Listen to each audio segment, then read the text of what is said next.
Hello, my friends. Welcome back to the tavern for another wonderful night of storytelling. Martin, hello, my friend. I hope you're doing well. Kirk, hello, good to see you. Welcome in. King Gal says, yes, I am lurking, if I may, working on world building, but alas, I am here. Well, let's get Matty his toot on the raid horn for raiding in. Here we go. 3, 2, 1.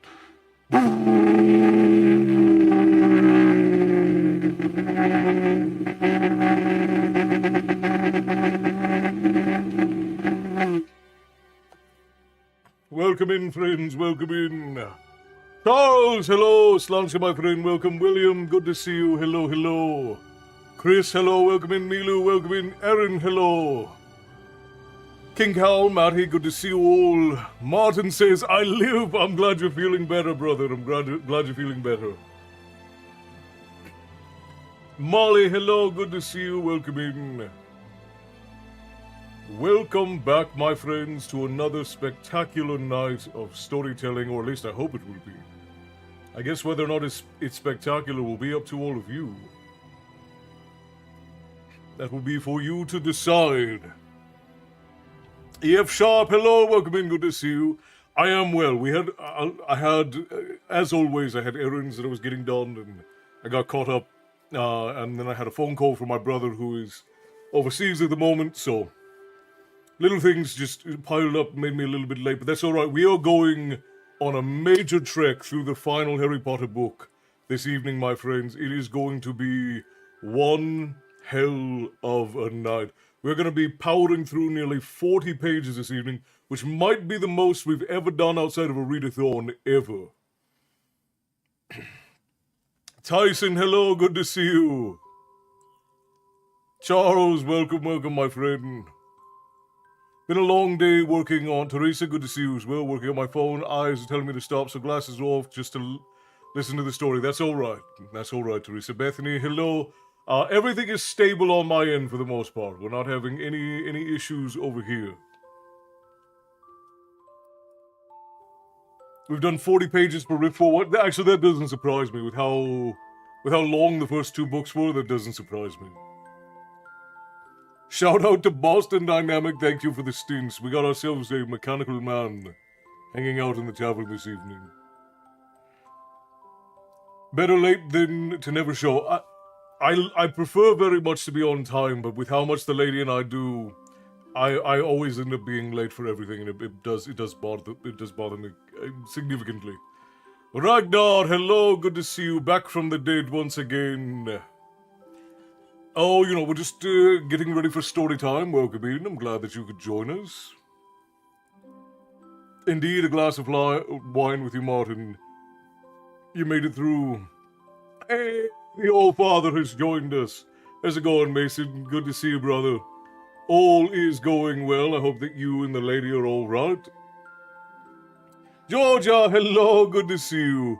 Charles says, greeting from Seattle. We have a few folks who are out in Washington. Actually, over on the Twitch portal, Allfather and Sinister Valkyrie are out in Washington. Speaking of wonky brains this evening, I started a new medication last night, and I just took my third dose, and are you implying that your brain has gone wonky? Or that it is helping your wonky brain? What is the implication there? Alan Bryce says, hello from New Hampshire. Welcome in, Alan. Good to see you. Thank you for the heart me and the You're Awesome tips of the Tavern Keeper. Always appreciated. Jim Norman, glad to see you, brother, and good eve. Good eve to you, Jim. Welcome in. Grab a seat.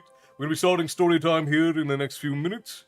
We are on chapter 33 of Harry Potter and the Deathly Hallows, and we will be powering through here presently. It should be a pretty exceptional night. We got a long way to go.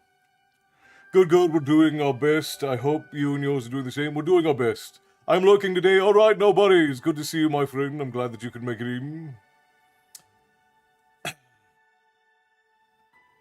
Bill Crozier, greetings from Missouri. Hello, welcome in, Bill.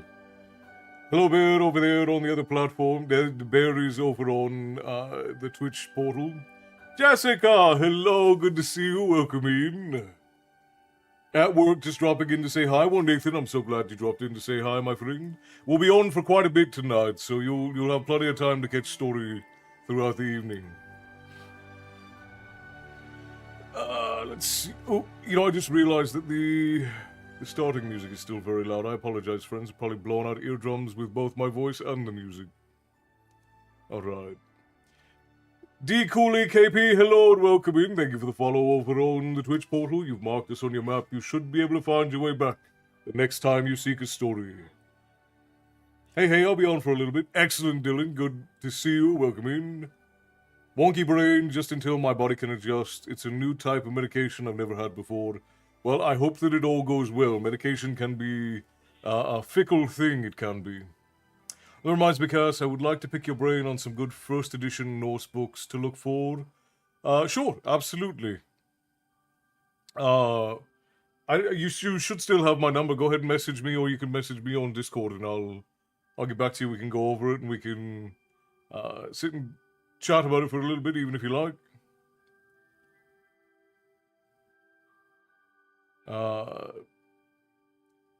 Hello from Arizona. Oh, coming in from the desert, the high deserts of the United States. Hello, my friend. Welcome in.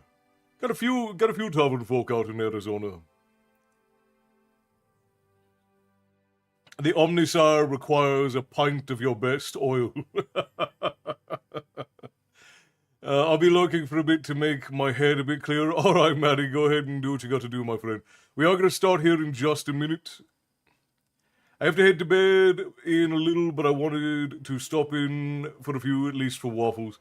Well, fortunately for you, I mean, unless you were looking forward to the waffles most, then unfortunately for you, Jessica, we're going to run ads for our friends over on Twitch here in just a minute, and then we're going to go straight into stories. I've got to power through 40 pages tonight if we want to be done by Sunday, so it is going to be a hell of a night, that's for sure. Angelo Garcia says, hello from New Mexico. Hello, my friend. The Omnisire, indeed. Sharp is coming in from Texas. We have a few folks out in Texas. Beauty and Blasphemy, you can do it, Castle. Thank you so much. I appreciate you for that. Thank you kindly for the faith. Okay, so for all of the friends over on Twitch, we're going to run 3 minutes of ads. I do apologize, Twitch makes us do it, but it allows us to have 60 minutes without them, and it makes it so that we don't get interrupted whilst we are in the midst of story time. The next chapter that we are on is, let's see, this chapter is only about 21 pages. So we should be able to get through this one in that hour. And then the chapter after that is only 10 pages. So we should be able to get through that pretty quickly as well. Why did I think that we had 40 pages today? Because King's Cross, that's 10. And then that's 21. Oh, maybe we'll do... Huh. I don't know. We'll play it by ear. We'll play it by ear. Emerson, hello! Coming in from Newcastle. I don't think we have... No, I don't think we have any folk from Newcastle, Australia. I am in sunny Qatar this morning. Kirk, are you in the military? Being in Qatar is interesting. Martin out in Queensland, Australia as well. We have so many Aussies who pop into the tavern. It's fascinating to me. There's a spider called the Newcastle Big Boy. I love it. 3 chapters, not 2. Yeah, for some reason I thought there were more chapters than there actually are, Bethany, because if we go through 3 chapters tonight... Yeah, I mean, we could do 3 chapters tonight, but then that would leave us only one chapter at the end. No, it would leave us 2. No, it would leave... Okay, yeah, no. You're right, Bethany. You're right. Because it's 20 pages there, and then another 10 there, and then another 20. Okay, alright, yeah. Aaron, hello, welcome in.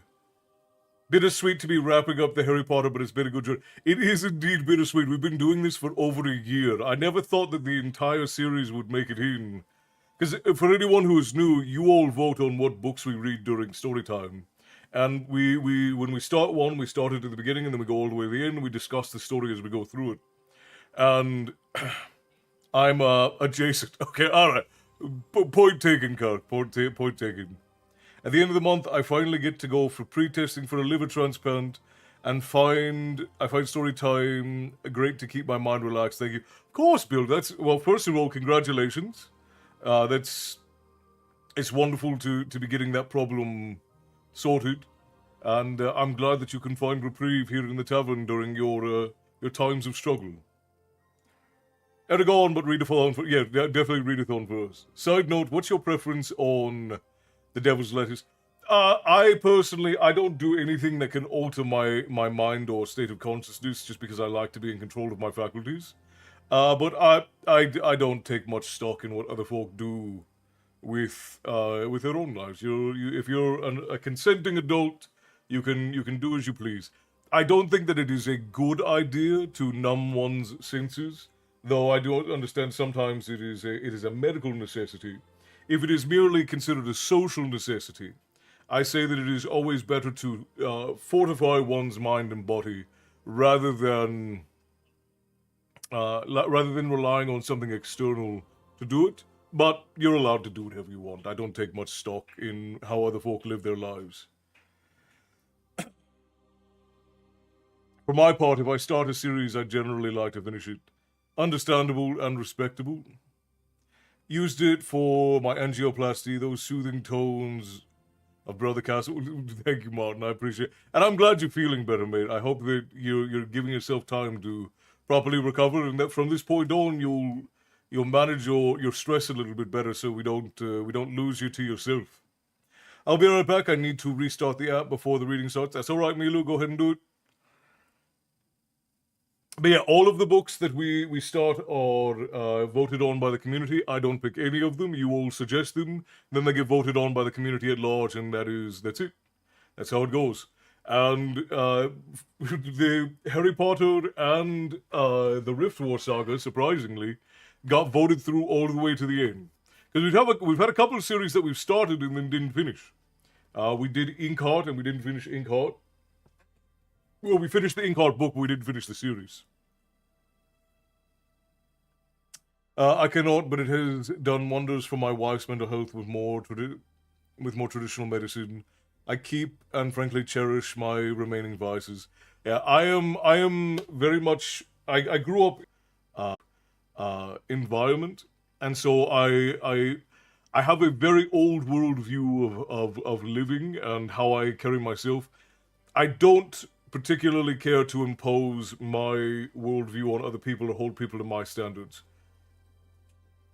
because the way that we grow up is that,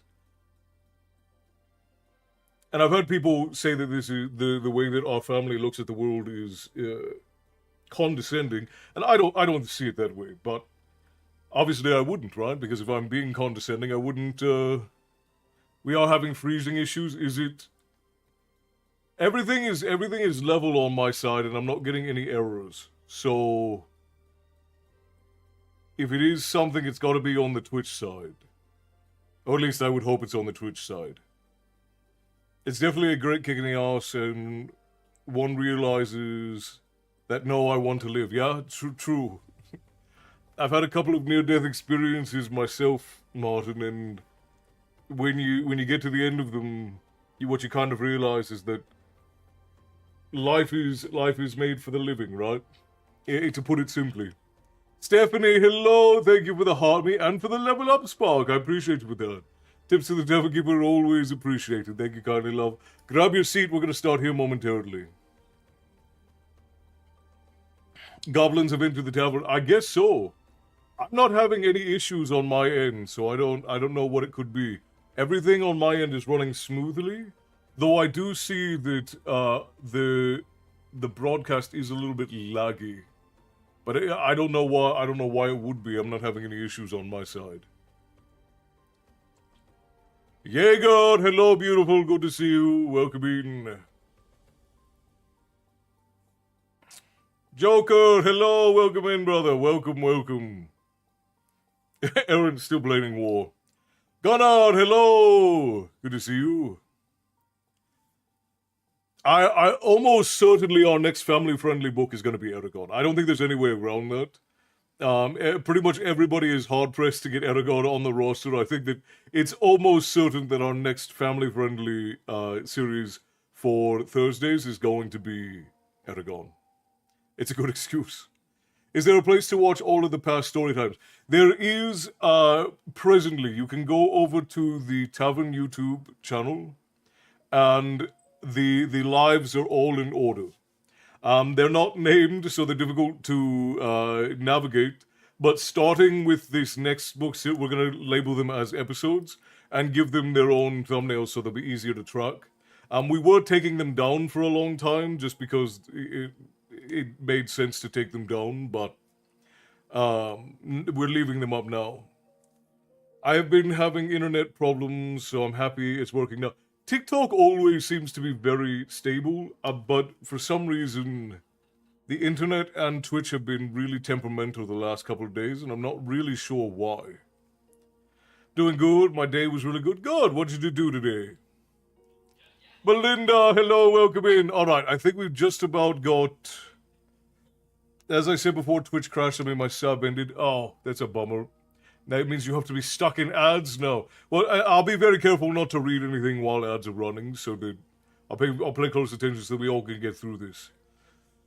Kirk, you said I did drug interdiction in Colombia, and they use marijuana to cover coca plants. We burn fields as an enticement to bad people, hovering. My teammates were giggling and talking about how we'd all need your analysis waivers. Meanwhile, I was projectile vomiting, so it isn't for me and is professionally prohibited anyways. Yeah, and that's fair enough, Kirk. For me, it's always been I just simply do not like having anything that alters my faculties or takes away my ability to rationally and decide things. Is it better to watch on Twitch or TikTok? It's equal either way, Belinda. We don't really make anything as far as just from viewership goes on lives. On every one of the platforms, the more people that are watching, the more favorable that puts us in that algorithm. So that's why I have the portals open wherever they are, and it's entirely up to you guys where you watch. Jaeger, thank you for giving Bethany a gifted sub. I appreciate you for that. Tips to the Tavern Keeper, always appreciated. Pastry, yeah, you got your Krampus Kringle, whatever it is there. TikTok compresses the hell out of the audio. I can't stand it. Yeah, TikTok does all kinds of weird stuff with videos and whatnot. I'm not a fan of how they reduce the quality of pretty much everything we put out, but it sort of is what it is. All of the it might be a Twitch thing, it might be an OBS thing, but the long form platforms have all been having an issue, and my internet has been having an issue. Mary Beth, hello, good to see you. Kayla, hello, welcome in. Thank you for the raws and the hard meat. Tips of the Tavern Keeper, always appreciated. Jokey said I went to a place called Giant to get a drink, and I went in to get the sides of my head done. Well, wonderful. Sounds like an absolute spectacular day. I like being subscribed for the emotes. The lady did do a pretty good job with the little dragon emotes. I like them too. Alright, friends, we're going to run ads for our friends over on Twitch, and then after that we are going to get right into the story time. So if you're over on Twitch and you don't have Turbo or a sub, it's going to be 3 minutes stuck in some of the worst ads you'll ever see, but I promise I will make it as worthwhile as possible on the other end. So let's go ahead and dive into them. Here we go, and we'll see you back in a minute.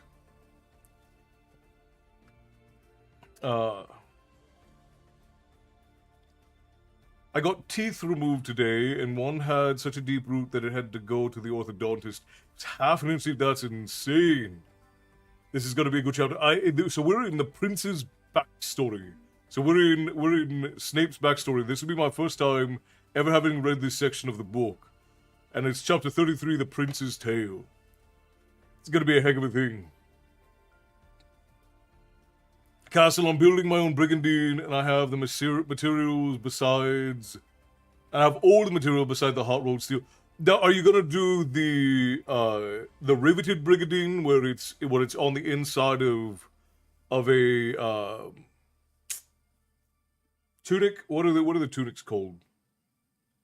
I can't remember what they're called, but the soft armor where it's on the inside of a soft armor.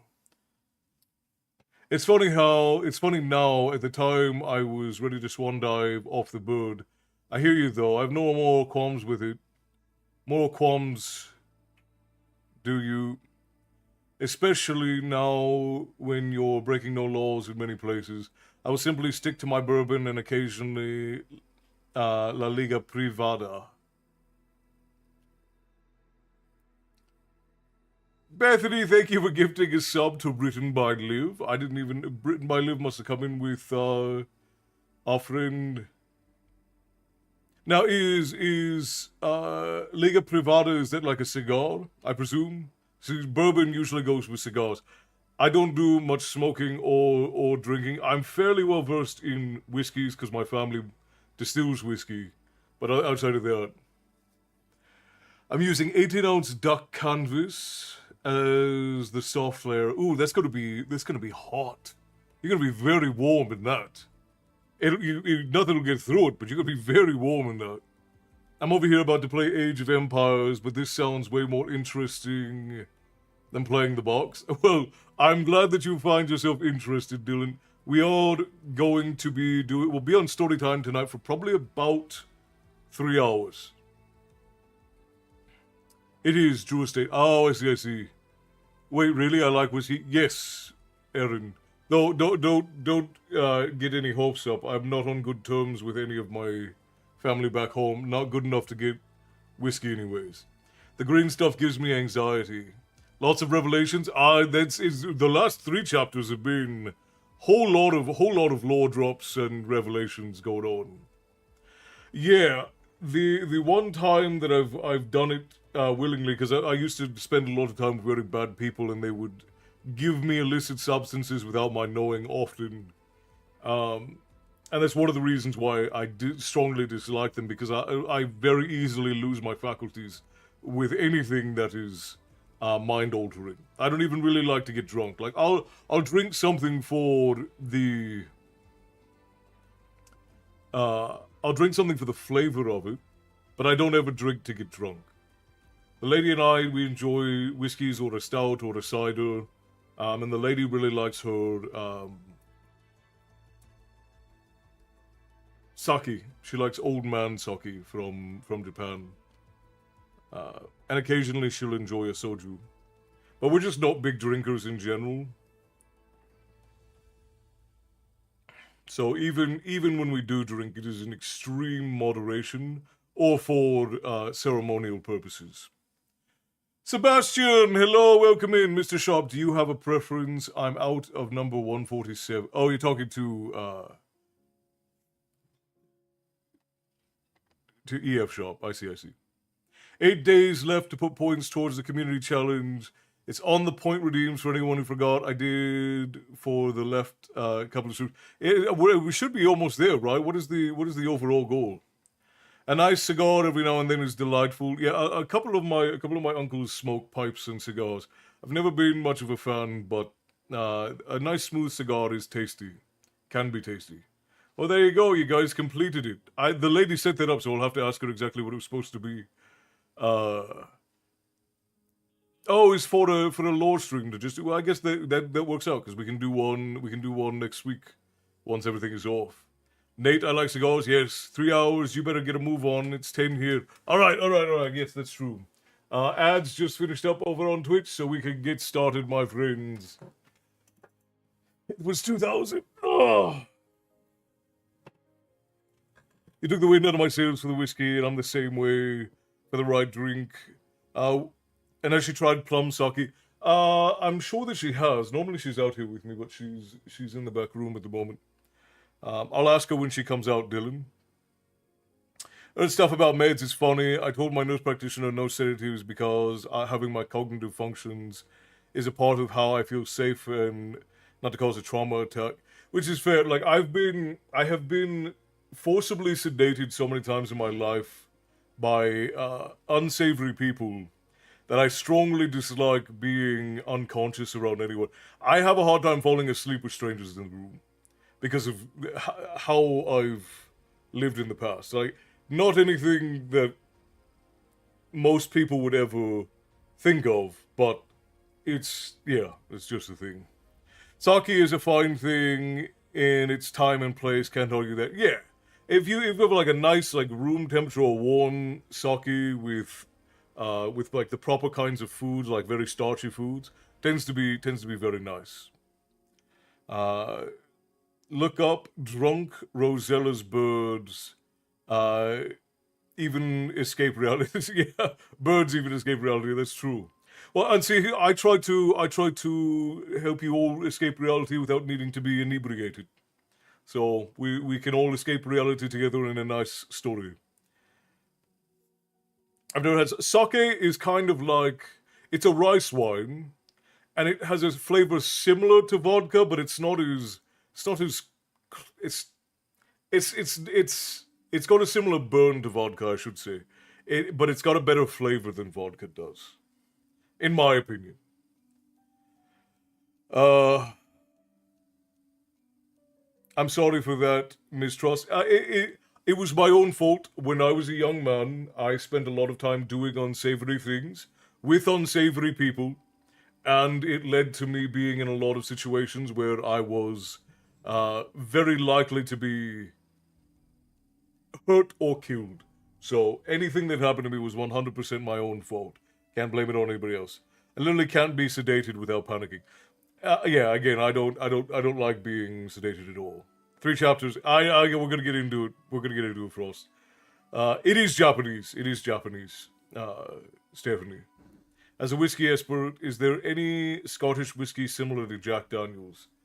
Um, There are, but Scotch whiskey is a little bit different than American whiskey. Belinda, send me a message. I'll send you a list of like good Irish and Scottish whiskies that would be in the same vein. I think they're better than, but in the same vein than Jack Daniels. No gate is swinging around breaking things. I will be right back.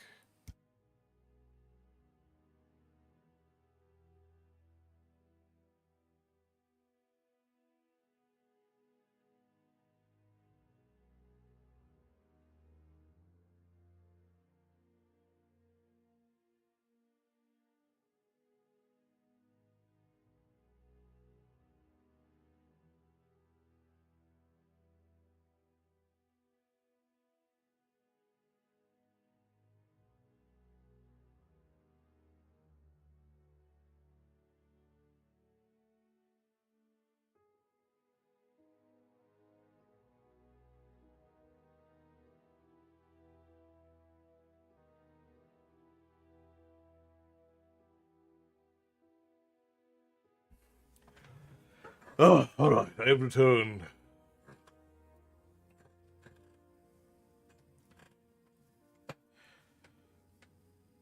I went to a wedding of a Japanese friend to a wedding of a friend to a Japanese woman. The showpiece of the reception was a barrel of Hakai-san Togubetsu Junmai. It was amazing, and I still have the wooden box cup. Yeah, that's amazing.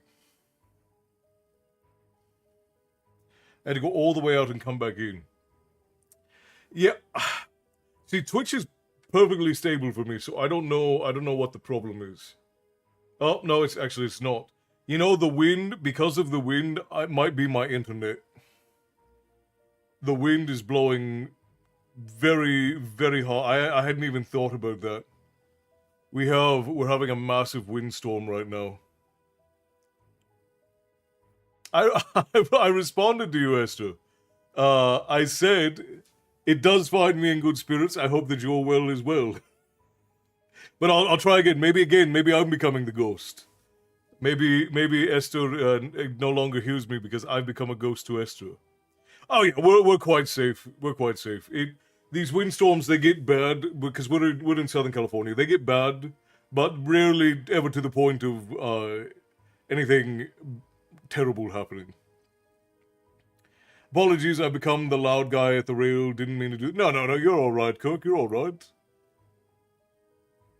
Your side is froze. For me, everything seems to be fine. But again, we are having this windstorm, so... But yeah, my nurse practitioner doesn't want me near sedatives because she sees them as a heart attack. And they are. You have to be very careful when you have a bad heart. I grew up with a bad valve in my heart. And anything that was a downer could possibly hurt. Written by Liv. Hello, welcome in. So very glad you could join us. I must be, I see low solar energy in space.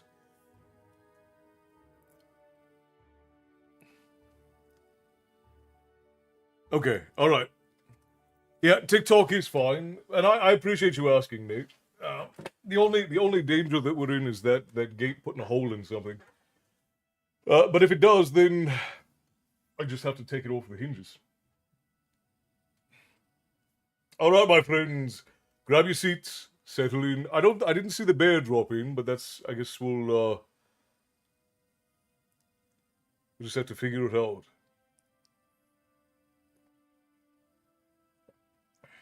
Alrighty, here we go. Harry Potter and the Deathly Hallows, Chapter 33, The Prince's Tale.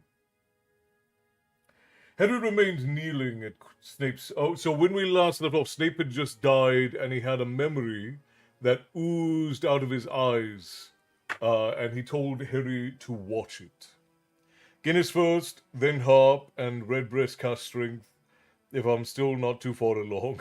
The lady likes a Guinness stout as well. She's much into them. I prefer ciders over stouts. I don't like things that are too bitter. But I still enjoy a good stout, but I prefer a cider over a stout. We will listen in the background. Excellent, Esther. I appreciate you. I hope that you enjoy Storytime and that you and Elsie can relax a little bit. And if the wind ends up knocking out the internet, I will apologize ahead of time, friends. There's not much I can do about it on that front.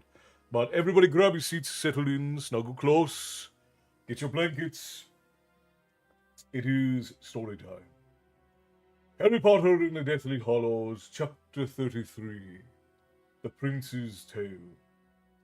Harry remained kneeling at Snape's side, simply staring down at him, until, quite suddenly, a high, cold voice spoke so close to them that Harry jumped to his feet, the flask gripped tightly in his hands, thinking that Voldemort had re-entered the room.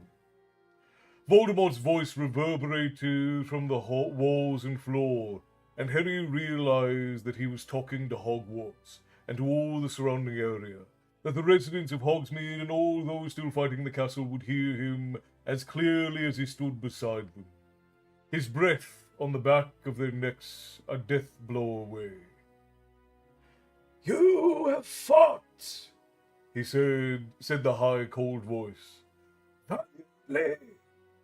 Lord Voldemort knows how to value bravery. Yet you have sustained heavy losses.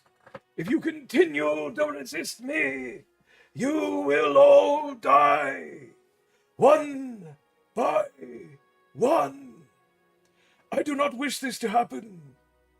Every drop of magical blood spilled is a loss and a waste. Lord Voldemort is merciful. I command my forces to retreat immediately. You have 1 hour. Dispose of your debt with dignity. Treat your injured. I speak now, Harry Potter, directly to you.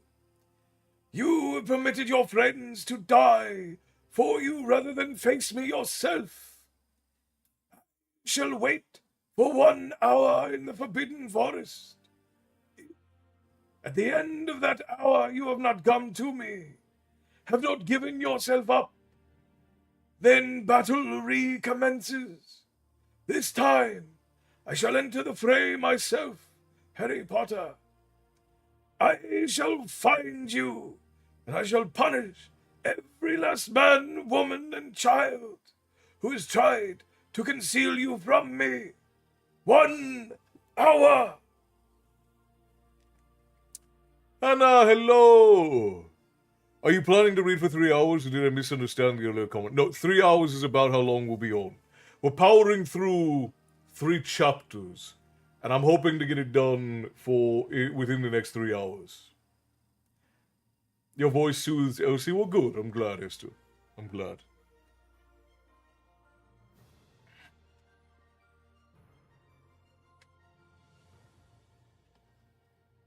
Let's see.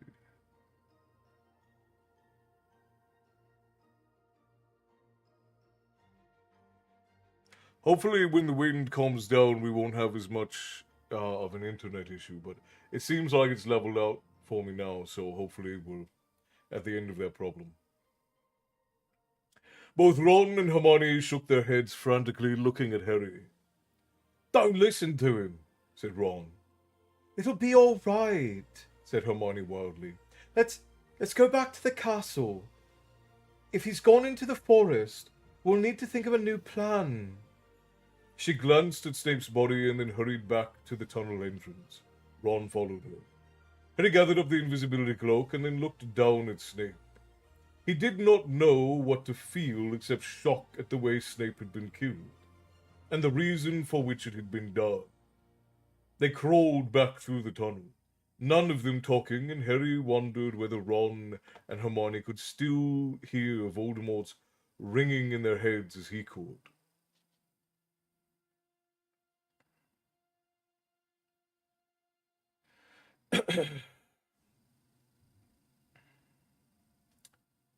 You have permitted your friends to die for you, rather than face me yourself. I shall wait for you for 1 hour in the Forbidden Forest. 1 hour. Small bundles seemed to litter the lawn in front of the castle. It could only be an hour or so from dawn, yet it was pitch black. The 3 of them hurried towards the stone steps. A lone clog, the size of a small boat, lay abandoned in front of them. There was no other sign of Grop or his attacker. The castle was unnaturally silent. There were no flashes of light now, no bangs or screams or shouts. The flagstones of the deserted entrance hall were stained with blood. Emeralds were still scattered all over the floor, along with pieces of marble and splintered wood. Part of the banisters had been blown away. Where is everyone? Whispered Hermione. Ron led the way to the great hall, and Harry stopped in the doorway. The house tables were gone, and the room was crowded. The survivors stood in groups, their arms around each other's necks. The injured were being treated upon the raised platform by Madame Pomfrey and a group of helpers. Firenze was amongst the injured, his flank poured blood, and he shook where he lay, unable to stand. The dead lay in a row in the middle of the hall. Harry could not see Fred's body, because his family surrounded him. George was kneeling at his head, Mrs. Weasley lying across Fred's chest, her body shaking, Mr. Weasley stroking her hair, while tears cascaded down his cheeks. Without a word, Harry, Ron, and Hermione walked away. Harry saw Hermione approach Ginny, whose face was swollen and blotchy, and hug her. As Ginny and Hermione moved closer to the rest of the family, Harry had a clear view of the bodies laying next to Fred. Remus and Tonks, pale and still peaceful looking, apparently asleep beneath the dark, enchanted ceiling. The great hall seemed to fly away, become smaller, and shrink, as Harry reeled backwards from the doorway. He could not breathe. He could not bear to look at any of the other bodies, to see who else had died for him. He could not bear to join the Weasleys. He could not look into their eyes, when, if he had given himself up in the first place, Fred might not have died. He turned away and ran up the marble staircase. Lupin, Tonks. He yearned not to feel. He wished he could rip out his heart, his innards, everything that was screaming inside him. The castle was completely empty. Even the ghosts seemed to have joined the mass mourning in the great hall. Harry ran without stopping, clutching the crystal flask of Snape's last thoughts, and he did not slow down until he reached the stone gargoyle guarding the headmaster's office. "Password?" "Dumbledore," said Harry without thinking, because it was he whom he yearned to see, and to his surprise the gargoyle slid aside, revealing the spiral staircase behind. But when Harry burst into the circular office, he found a change. The portraits that hung on the walls were all empty. Not a single headmaster or headmistress remained to see him. All, it seemed, had flitted away, charging through the paintings that lined the castle so that they could have a clear view of what was going on. Harry glanced hopelessly at Dumbledore's deserted frame, which hung directly behind the headmaster's chair, and then turned his back on it. The stone pensieve lay in the cabinet where it had always been. Harry heaved it onto the desk and poured Snape's memories into the wide basin, with its runic markings around the edge. To escape into someone else's head would be a blessed relief. Nothing that even Snape had left him could be worse than his own thoughts. The memories swirled silver-white and strange, and without hesitating, with a feeling of reckless abandonment, as though this would assuage his torturing grief, Harry dived. He fell headlong into sunlight, and his feet found warm ground. When he straightened up, he saw that he was in a nearly deserted playground. A single huge chimney dominated the distant skyline. Two girls were swinging backward and forward, and a skinny boy was watching them from behind a clump of bushes. His black hair was overlong, and his clothes were so mismatched that it looked deliberate. Two short jeans, a shabby, overlarge coat that might have belonged to a grown man, and an odd smock-like shirt. Harry moved closer to the boy. Snape looked no more than 9 or 10 years old, sallow, small, and stringy. There was undisguised greed in his thin face as he watched the younger of the two girls swinging higher and higher than her sister.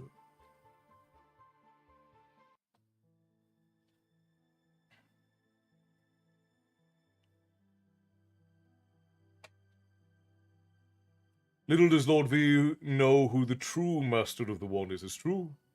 That is... Oh, now we're having power surges, friends. I might lose all of you. Oh, King Norcalius, hello, my friend. Welcome in. Cook, thank you for the stars. Tips to the tavern keeper, always appreciated. I just had lights flicker, friends, so you may lose me. Welcome in all those from the kingdom. Grimlock, Stonehammer, good to see you, my friend. Welcome. Let's get His Highness a shout out. Can we get a shout out for King Norcalius? And let's get him a toot on the raid horn. Welcome in, Raiders. Here we go. 3, 2, 1.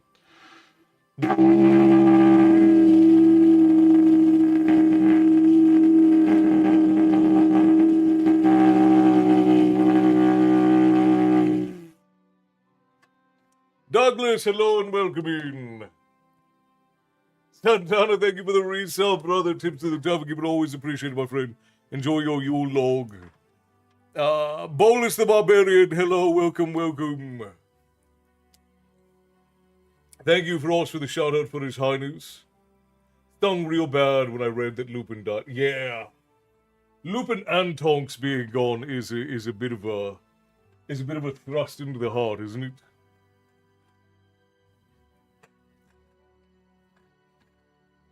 Well, for all of those denizens of the kingdom who don't know who I am Castle, this is my tavern, and here we talk about myth and lore and tales of yore, and every now and again I read you all a bedtime story.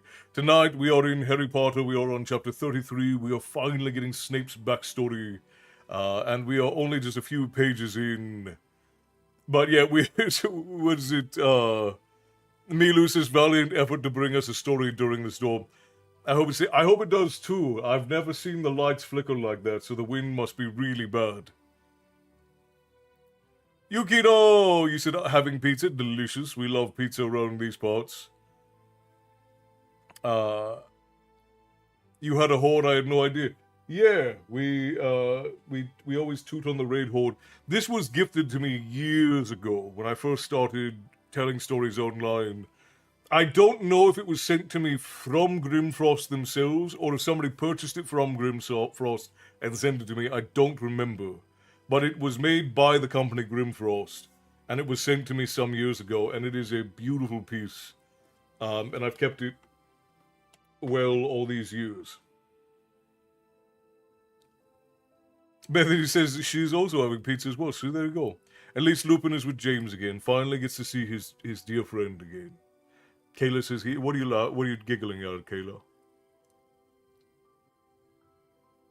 Oh, you can't get better than good steaks and potatoes, you know what I mean? Alright. Well, give my regards to His Highness. I didn't see him drop in, but I hope that His Highness King Nocalius is well. Give him my love. I'm eating wieners in... Of course you are. Pizza night is tomorrow in this house. Well, looks like we're all right in the way there. Fred Lupin and Tonks hurts, but it would be silly to think that no one on Harry's side would pass. Yeah, somebody... Like, when you raise the stakes this much, somebody has to die. And if you just do, like if you just introduce somebody and then that person dies, it's not really weighty. Like, it's kind of a cheap thing to do.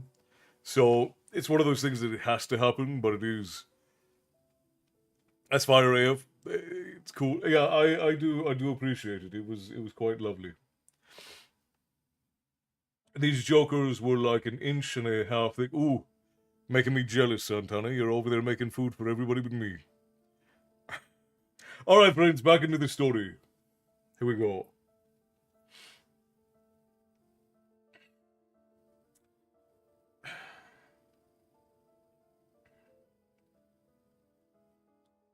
Lily, don't do it!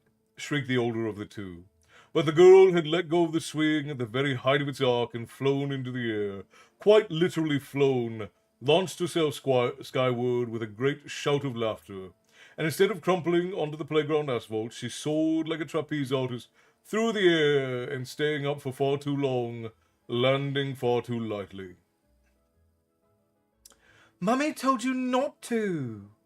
Petunia stopped her swing by dragging her heels of her sandals on the ground, making a crunching, grinding sound, and then leapt up, hands on hips.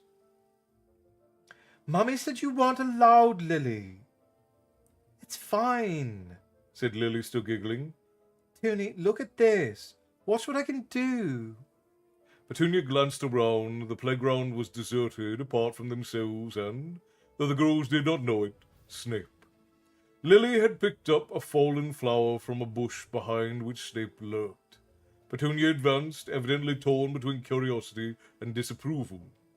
Lily waited until Petunia was near enough to have a clear view, and then she held out her palm.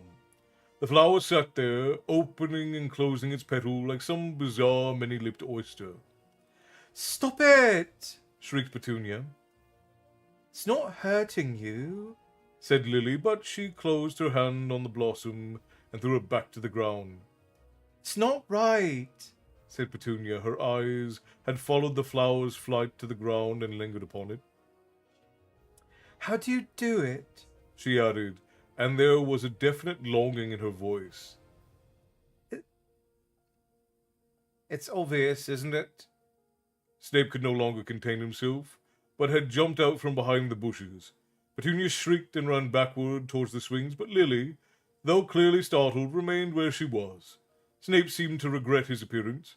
A dull flash of colour mounted his sallow cheeks as he looked at Lily. What's obvious? Asked Lily. Snape had an air of nervous excitement, with the glance of distant Petunia. Now hovering beside the swings, he lowered his voice and said, I know what you are. What do you mean? You're a witch, whispered Snape. She looked affronted. That's not a very nice thing to say to somebody. She turned, nose in the air, and marched off towards her sister. No, said Snape.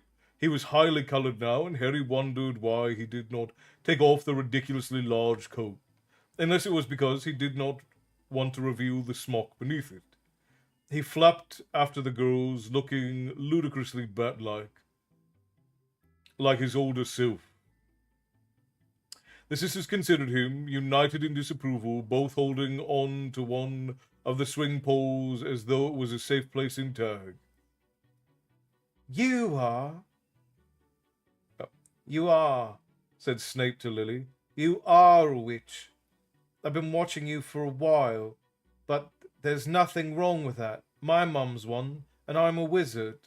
Petunia's laugh was like cold water. Wizard? She shrieked, her courage returned now that she had recovered from the shock of the unexpected appearance. I know who you are. You're that Snape boy. You live down on Spinner's End by the river, she told Lily. And it was evident from her tone that she considered the address a poor recommendation. Why have you been spying on us? I haven't been spying, said Snape, hot and uncomfortable and dirty-haired in the bright sunlight. Wouldn't spy on you anyway, he added spitefully. You're a muggle. Though Petunia evidently did not understand the word, she could hardly mistake the tone. Lily, we're leaving, she said shrilly. Lily obeyed her sister at once, glaring at Snape as she left. He stood watching them as they marched through the playground gate, and Harry, the only one left to observe him, recognized Snape's bitter disappointment and understood that Snape had been planning this moment for a while, and that it had all gone wrong. The scene dissolved, and before Harry knew it, reformed around him. He was now in a small thicket of trees. He could see a sunlit river glittering through their trunks. The shadows cast by the trees made a basin of cool green shade. Two children sat facing each other, cross-legged on the ground. Snape had removed his coat now. His odd smock looked less peculiar in the half-light. And the ministry can punish you if you do magic outside of school. You get letters. But I have done magic outside of school. Well, all right, we haven't got wands yet. They let you off when you're a kid and you can't help it. But once you're 11, he nodded importantly, and they start training you, then you have got to go careful. There was a little silence. Lily had picked up a fallen twig and twirled it in the air, and Harry knew that she was imagining sparks trailing from it. Then she dropped the twig, leaned forward toward the boy, and said, Is it real? It is real, isn't it? It's not a joke. Petunia says you're lying to me. Petunia says there isn't a Hogwarts. It isn't real. It is real, isn't it? It's real for us, said Snape. Not for her. But we'll get the letter, you and me. Really? Whispered Lily. Definitely, said Snape, and he, even with his poorly cut hair and his odd clothes, he struck an oddly impressive figure sprawled in front of her, brimful of confidence in his destiny. And will it really come by owl? Lily whispered. Normally, said Snape. Well, you're muggle-born, so someone from the school will have to come and explain to your parents. Does it make a difference, being muggle-born? Snape hesitated. His black eyes, eager in the greenish gloom, moved over the pale face and dark red hair. No, he said. It doesn't make any difference. Good, said Lily, relaxing. It was clear that she had been worrying. You've got loads of magic, said Snape. I saw it. All the time I was watching you. His voice trailed away. She was not listening, but had stretched out on the leafy ground and was looking up at the canopy of the leaves overhead. He watched her as greedily as he had watched her in the playground. How are things at your house? Lily asked. A little crease appeared in his eyes. Fine, he said. They're not arguing anymore. Oh, yes, they're arguing, said Snape. He picked up a fistful of leaves and began tearing them apart, apparently unaware of what he was doing. But it won't be that long and I'll be gone. Doesn't your dad like magic? He doesn't like anything much, said Snape.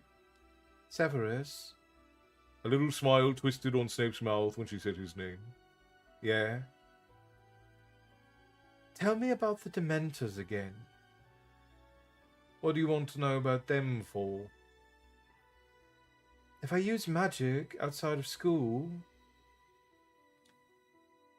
Tyson, hello, I'm finally here. I got home a bit ago, toward the end of the day.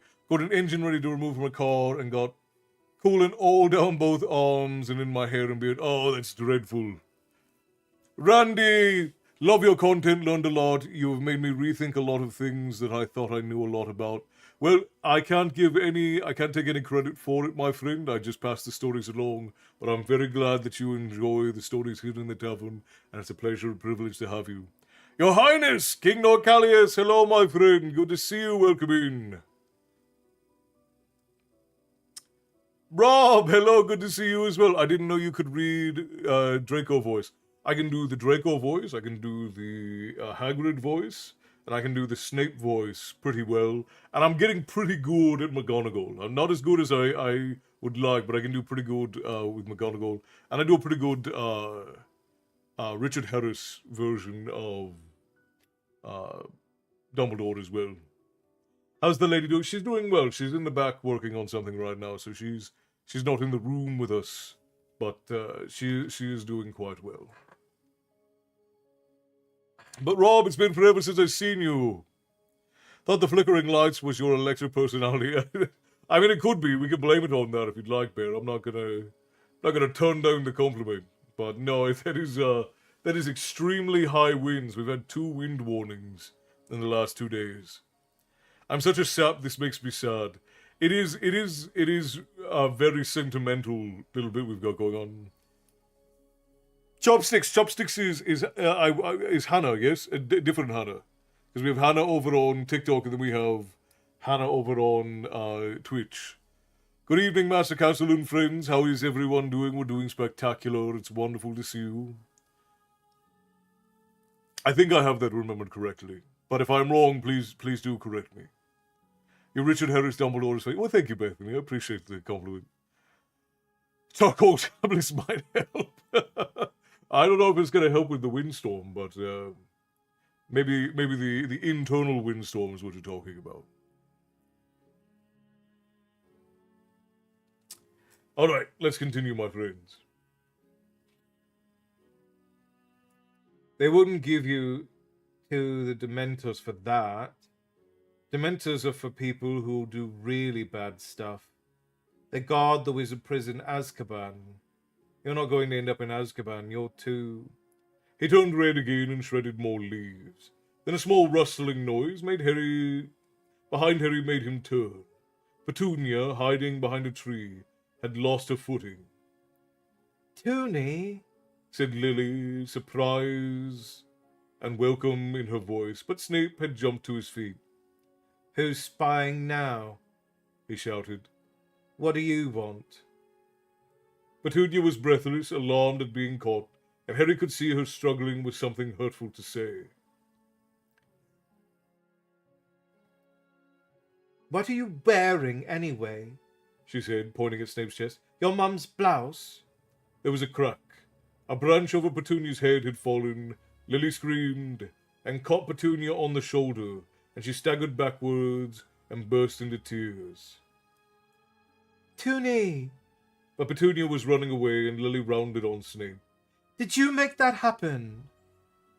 No, he looked both defiant and scared. You did! She was backing away from... You did, you heard her! No, I didn't.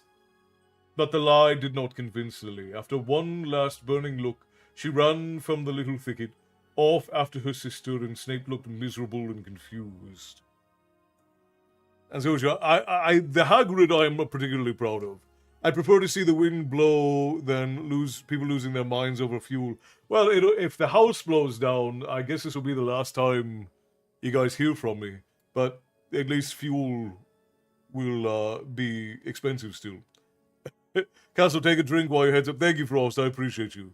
Yep, this is the other Hannah. Wonderful. I'm glad my memory is still working. Snape, I need to work on more, but I do think that Snape is getting pretty good. All right, let's continue.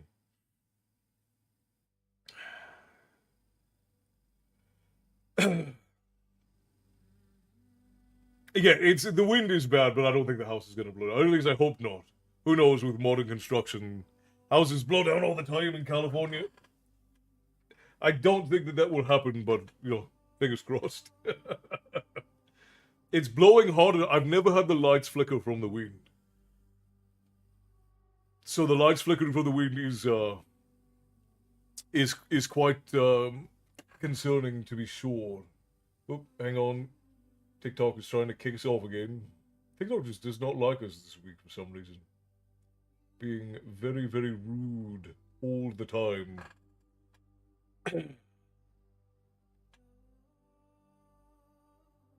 Oh, we'll be quite all right. I'm just taking the mic. Esther, we'll be okay. Though, again, like, I've never had the lights flicker or the internet be interrupted by the wind, so we may have poles blowing down outside. Hopefully it doesn't start a fire. That would be the real concern out here in California, is that if the poles blow down and they spark something, it's very easy to start a fire. I didn't even know the West Coast got storms that it is. Well, it's not really a storm, it's a wind storm, so it's literally just very, very high wind. Nicholas, hello, good to see you. I'm glad that I assume you dropped in with His Highness. Good to see you. Klein, hello, welcome in. Aloha, my friend, aloha to you, Klein. So good to see you. Okay, where are we? Oh, here we are. And the scene reformed. Harry looked around, and he was on platform 9 3/4. Snape stood beside him, slightly hunched, next to a thin, sallow-faced, sour-looking woman who greatly resembled him. Snape was staring at a family of 4 a short distance away. 2 girls stood a little apart from their parent sister. Harry moved. I'm sorry, Toonie, I'm sorry. Listen. She caught her sister's hand and held it tight, even though Petunia tried to pull it away. Maybe once I'm there... No, listen, Toonie. Maybe once I'm there, I'll be able to go to Professor Dumbledore and persuade him to change his mind. I don't want to go, said Petunia, and she dragged her hand back out of her sister's grasp. You think I want to go to some stupid castle and learn to be a... Her pale eyes roved over the platform, over the cats mewling in their owner's arms, over the owls fluttering and hooting at each other in cages, over the students, some already in their long black robes, loading trunks into Scarlet's steam engine, or else greeting one another with glad cries after summer apart. You think I want to be a freak? Lily's eyes filled with tears as Petunia succeeded in tugging her hand away. I am not a freak, said Lily. It's a horrible thing to say. That's where you're going, said Petunia with relish. A special school for freaks. You and that Snape boy, weirdos. That's what you two are. It's good you're being separated from normal people. It's for our safety. Lily glanced towards her parents, who were looking around the platform with an air of wholehearted enjoyment, drinking in the scene. Then she looked back at her sister, and her voice was low and fierce. You didn't think it was such a freak school when you wrote to the headmaster and begged him to take you? Petunia turned scarlet. Beg? I didn't beg. I saw his reply. It was very kind. You shouldn't have read, whispered Petunia. That was my How could you? Lily gave herself away by half glancing towards where Snape stood nearby, and Petunia gasped. That boy found it! You and that boy have been sneaking into my room! No, not sneaking, Lily said. Now Lily was on the defensive. Severus saw the envelope and couldn't believe a muggle would have been contacted by Hogwarts, that's all. And he says there must be a wizard working undercover in the postal service to take care of... Apparently wizards poke their noses in everywhere, said Petunia, now as pale as she had been flushed. Freak! She spat at her sister, and she flounced off to where her parents stood. The scene dissolved again. Snape was hurrying along the corridor of Hogwarts Express. It was clattering through the countryside.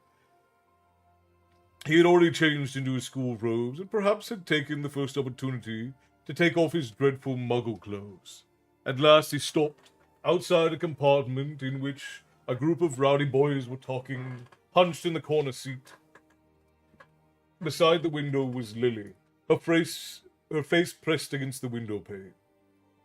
Snape slid open the compartment door and sat down opposite Lily. She glanced at him and then looked back out the window. She had been crying. I don't want to talk to you, she said in a constricted voice. Why not? Tony hates me because we saw that letter from Dumbledore. So what? She threw a look at him of deep dislike. So she's my sister.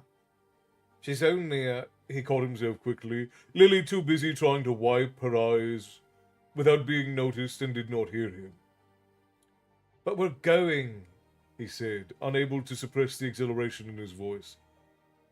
This is it. We're off to Hogwarts.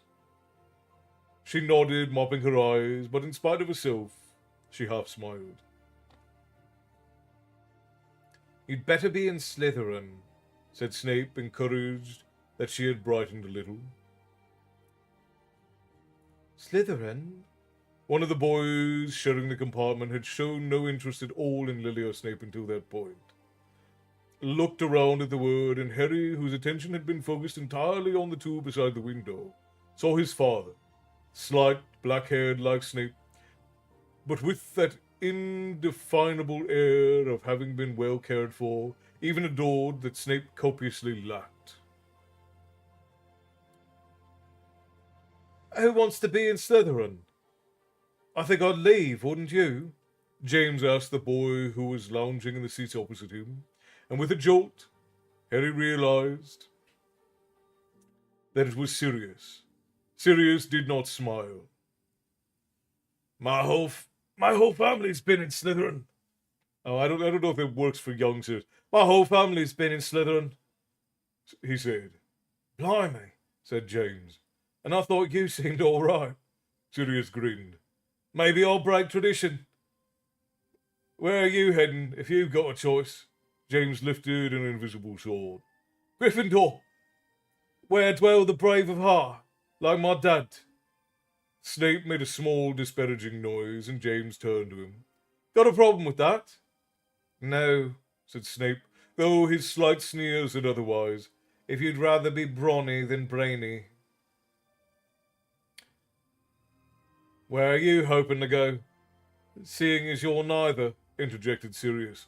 James roared with laughter, and Lily sat up rather flushed, and looked from James to Sirius in dislike. Come on, Severus. Let's find another compartment. Oh, James and Sirius imitated her lofty voice. James tried to trip Snape as he passed. See ya, Snivelus, a voice called, as the compartment door slammed, and the scene dissolved once more. Harry was standing right beside Snape as though faced with candlelit. As they faced the candlelit house tables, lined with rapt faces, and then Professor McGonagall said, Evans? Lily? He watched as his mother walked forward on trembling legs to sit down upon the rickety stool. Professor McGonagall dropped the sorting hat onto her head, and barely a second after it touched her dark red hair, the hat cried, Gryffindor! Harry heard Snape let out a tiny groan. Lily took off the hat, handed it back to Professor McGonagall, and then hurried towards the cheering Gryffindors. But as she went, she glanced back at Snape, and there was a sad little smile on her face. Harry saw Sirius move up to the bench, make room for her, and she took one look at him, seemed to recognize him from the train, folded her arms, and firmly turned her back on him. Roll call continued. Harry watched as Lupin, Pettigrew, and his father joined Lily and Sirius at the Gryffindor table. At last, when only a dozen students remained to be sorted, McGonagall called Snape. Harry walked with him to the stool, watched him place the hat upon his head. "Slytherin!" cried the sorting hat, and Severus moved off to the other side of the hall, away from Lily, to where the Slytherins were cheering, to where the prefect badge gleaming upon his chest patted Snape on the back as he sat down beside him. And the scene changed. Mike, hello! Is this Harry Potter series or a prequel? This is the Harry Potter series. We are in Deathly Hallows. We are in chapter 33. We have 5 chapters, including this one, left. So, I just missed a whole bunch. Maybe we should do like a makeup stream when the wind isn't blowing this hard. Gotta restart. So basically what happened, Bethany, was he's in Snape's memories now.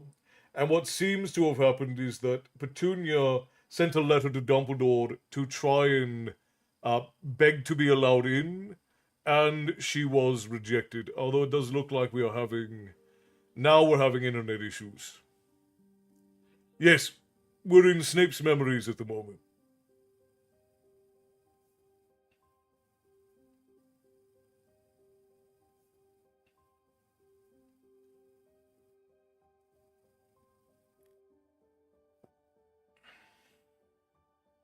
Yeah, we are getting hit. That's correct, Tyson. We're getting hit with the Santa Ana winds. And it's looking like the internet and electricity are both having issues.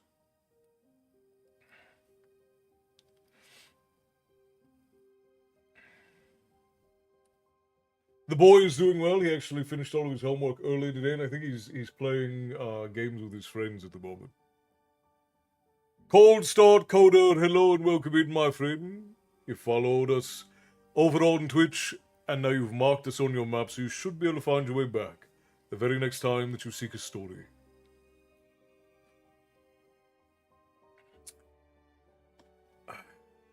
We are having. Well, we have to run ads real quick, anyways, over on Twitch. So, guys, give me a second. I'm gonna go check to see if I can stabilize the internet at all. We're gonna run 3 minutes of ads over on Twitch. I'm gonna pop up, take a break, check on the lady, and I will be right back. The longer version of what happens in the movies. Yes, yes, yes. Yeah, the wind is being a bit of a bastard this evening, and it's messing everything up. So we're for sure gonna finish this chapter, but I might just do extra long on Sunday to get through everything. That'll be a ripe bugger to do, but we'll see. Maybe we'll get, because I think we can definitely do 2 chapters tonight, and then anybody who needs to go back and rewatch can rewatch. But let me run ads and we'll be right back.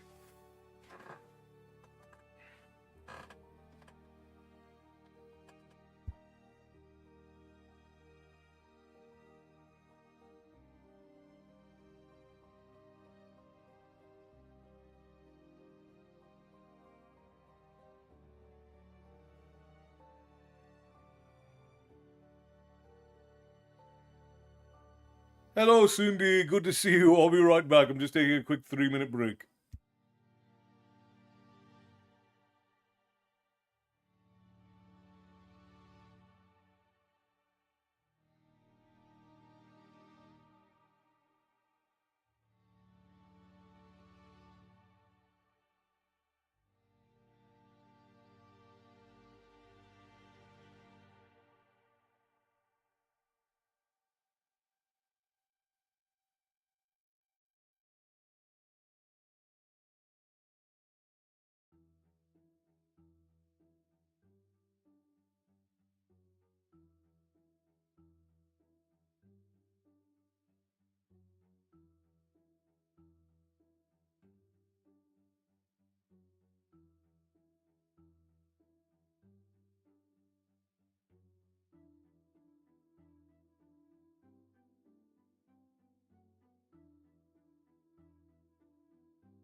No, that's all right. I just got back.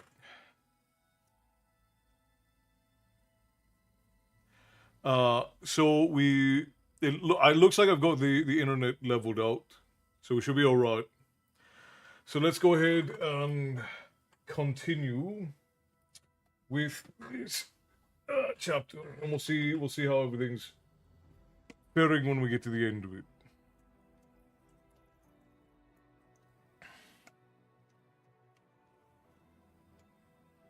But hello, Cindy. It's good to see you. I'm glad you could drop in. All right. And the scene changed. Lily and Snape were walking across the castle courtyard, evidently arguing. Harry hurried to catch up with him to listen in. As he reached them, he realized how much taller they both were. A few years seemed to have passed since their sorting. Thought we were supposed to be friends, said Snape. Best friends. We are, Sev. But I don't like some of the people you're hanging around with. I'm sorry, but I detest Avery and Mulciber. Mulciber, what do you see in him, Sev? He's creepy. Do you know what he tried to do to Mary MacDonald the other day? Lily had reached a pillar and leaned against it, looking up into the thin, sallow face. That was nothing, said Snape. It was a laugh, that's all. It was dark magic, and if you think that's funny... What about the stuff Potter and his mates get up to? Demanded Snape. His colour rose again as he said it, unable, it seemed, to hold in his resentment. What's Potter got to do with anything? Said Lily. They sneak out at night. There's something weird about that Lupin. Where does he keep going? He's ill, said Lily. They say he's ill. Every month at the full moon, said Snape. I know your theory, said Lily, and she sounded cold. Why are you so obsessed with them anyway? Why do you care what they're doing at night? I'm just trying to show you that they're not as wonderful as everyone seems to think they are. The intensity of his gaze made her blush. They don't use dark magic, though. She dropped her voice. And you're being really ungrateful. I heard what happened the other night. You went sneaking down the tunnel of the Whomping Willow, and James Potter saved you from whatever's down there. Snape's whole face contorted and spluttered. Saved? You think he was playing the hero? He was saving his neck and his friends too. You're not going to... I won't let you... Let me? Lily's bright green eyes were slits. Snape backtracked at once. I didn't mean... I just don't want to see you made a fool of. He fancies you. James Potter fancies you. The words seemed wrenched from him against his will. And he's not... Everyone thinks big Quidditch hero. Snape's bitterness and dislike were rendering him incoherent, and Lily's eyebrows were travelling rather farther and farther up her forehead. I know James Potter is an arrogant toe rag, she said, cutting across Snape. I don't need you to tell me that. But Mulciber and Avery's idea of humour is just evil. Evil, Sev. I don't understand how you can be friends with them. Harry doubted that Snape had ever heard her strictures of Mulciber or Avery. The moment she had insulted James Potter, his whole body had relaxed, and as they walked away, there were new springs in Snape's step, and the scene dissolved.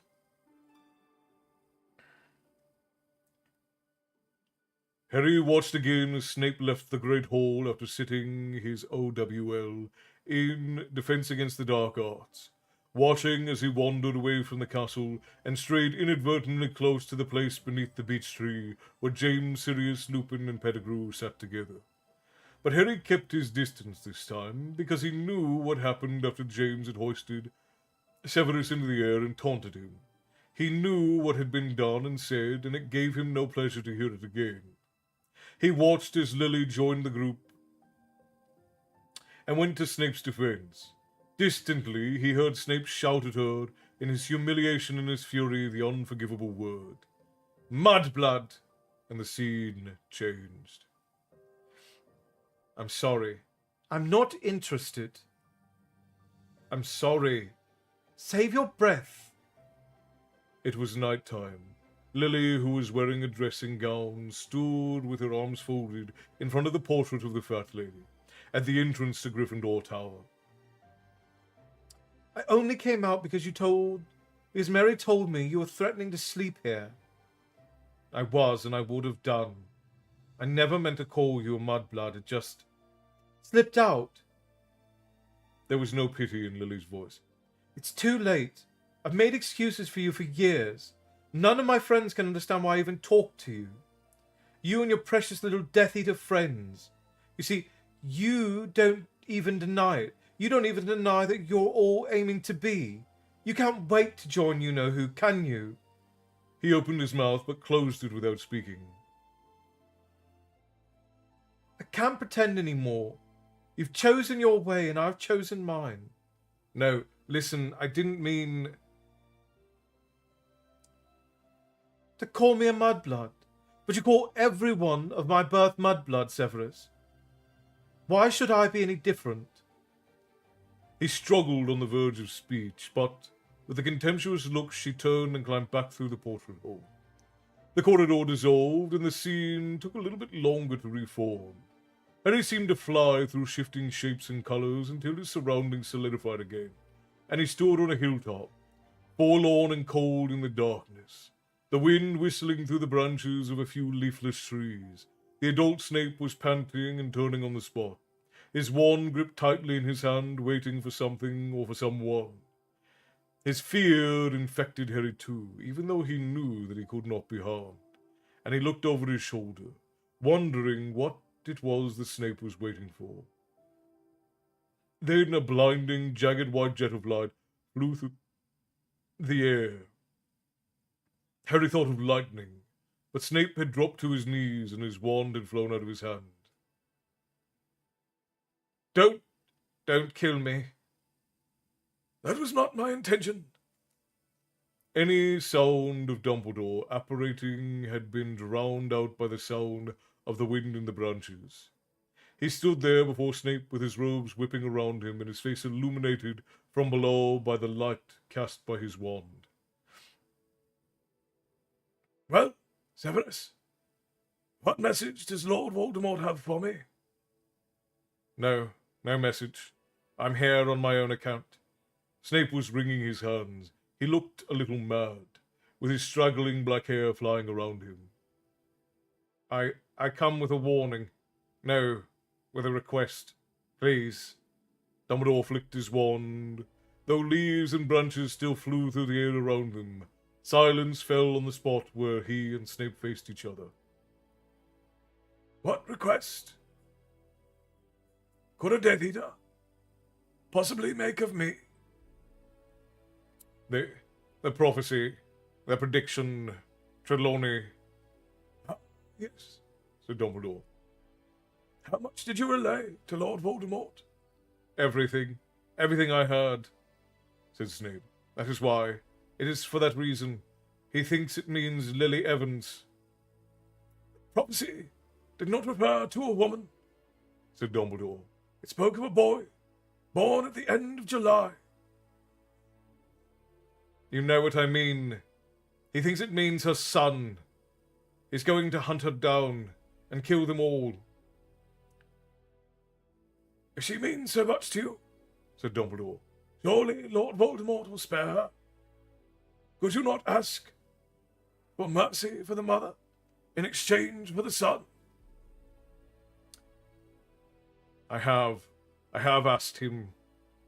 You disgust me, said Dumbledore, and Harry had never heard so much contempt in his voice. Snape seemed to shrink a little. You do not care, then, about the deaths of her husband and child? They can die, as long as you have what you want. Snape said nothing, but merely looked up at Dumbledore. Hide them all, then, he croaked. Keep her, them, safe, please. And what will you give me in return, Severus? In return, Snape gaped at Dumbledore, and Harry expected him to protest, but after a long moment he said, anything. The hilltop faded, and Harry stood in Dumbledore's office, and something was making a terrible sound like a wounded animal. Snape was slumped forward in a chair, and Dumbledore was standing over him looking grim. After a moment or two, Snape raised his face, and he looked like a man who had lived 100 years of misery since leaving the wild hilltop. I thought you were going to keep her safe. She and James put their faith in the wrong person, said Dumbledore. Rather like you, Severus. Weren't you hoping that Lord Voldemort would spare her? Snape's breathing was shallow. Her boy survives, said Dumbledore. With a tiny jerk of the head, Snape seemed to flick off an irksome fly. Her son lives. He has her eyes. Precisely her eyes. You remember the shape and colour of Lily Evans' eyes, I'm sure. Don't, bellowed Snape. Gone. Dead. Is this remorse, Severus? I wish I were dead. And what use would that be to anyone? Said Dumbledore coldly. If you loved Lily Evans, if you truly loved her, then your way forward is clear. Snape seemed to peer through the haze of pain, and Dumbledore's words appeared to take a long time to reach him. What do you mean? You know how and why she died. Make sure it was not in vain. Help me protect Lily's son. He does not need protection. The Dark Lord has gone. The Dark Lord will return, and Harry Potter will be in terrible danger when he does. There was a long pause, and slowly Snape regained control of himself, mastering his own breath. And at last he said, very well, but never tell Dumbledore. This must be between us. Swear it. I cannot bear, especially Potter's son. I want your word. My word, Severus, that I shall never reveal the best of you. Dumbledore sighed, looking down into Snape's ferocious, anguished face. If you insist. The office dissolved but reformed instantly. Snape was pacing up and down in front of Dumbledore. Mediocre, arrogant like his father, a determined rule-breaker, delighted to find himself famous, attention-seeking and impertinent. You see what you expect to see, Severus, said Dumbledore without raising an eye from a copy of Transfiguration today. Other teachers report him. The boy is modest, likable, reasonably talented. Personally, I find him an engaging child. Dumbledore turned a page and said without looking up, Keep an eye on Quirrell, won't you? A whirl of colour, and now everything darkened, in from the grounds. And are you tempted to join him? No, said Snape, his black eyes on floors and Roger's retreating figures. I am not such a coward. No, agreed Dumbledore. You are a braver man by far than Igor Karkaroff. You know, I sometimes think we sought too soon. He walked away, leaving Snape looking stricken. And now Harry stood in the headmaster's office yet again. It was night time, and Dumbledore sagged sideways in the throne-like chair behind the desk, apparently semi-conscious. His right hand dangled over the side, blackened and burned.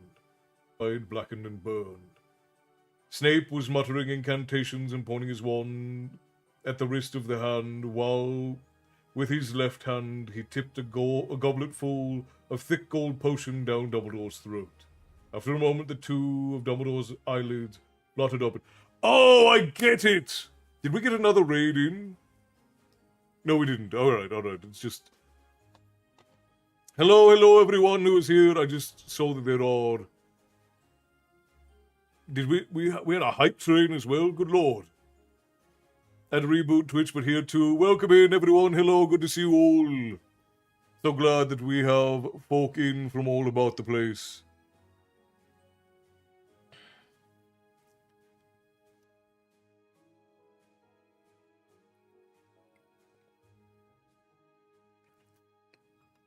We were very good there for a minute. And then it stopped. I just realized, and I guess we'll find out here in a second, Dumbledore used Fiend Fire to destroy the ring. That's why his hand was scorched and injured.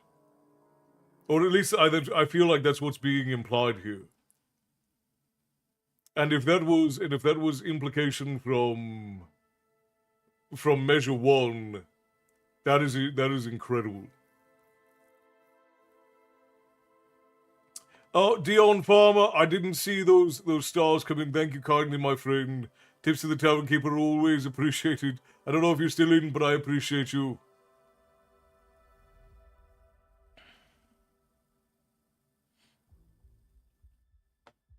Before, that was a nice few minutes before it started playing again. So what do you get, Castle?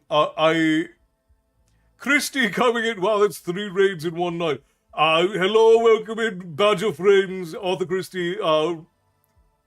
Barkeeps, can we get a shout out for Arthur Christie, please? And I guess we'll find out here in a minute, Bethany. But what I think that Dumbledore's hand was messed up because he used Fiend Fire to destroy the ring. Akio Raiders, hello, welcome in, friends, welcome in. Let's get you a toot on the raid horn. Enjoy your Viking raspberries. Here we go. 3, 2, 1.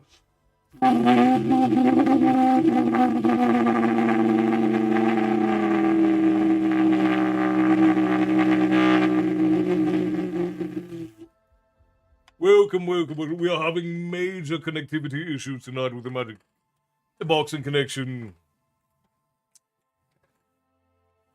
Good guess, but no. Okay, so it seemed to fit together because we'd never really heard of Fiendfire until this book, and then it's now showing us what happened right after he destroyed the ring. Yeah, often, Arthur Christie, often. It is a danger of joining Storytime in the tavern is that if you fall asleep and somebody raids in, you're gonna get Viking raspberries in your ear.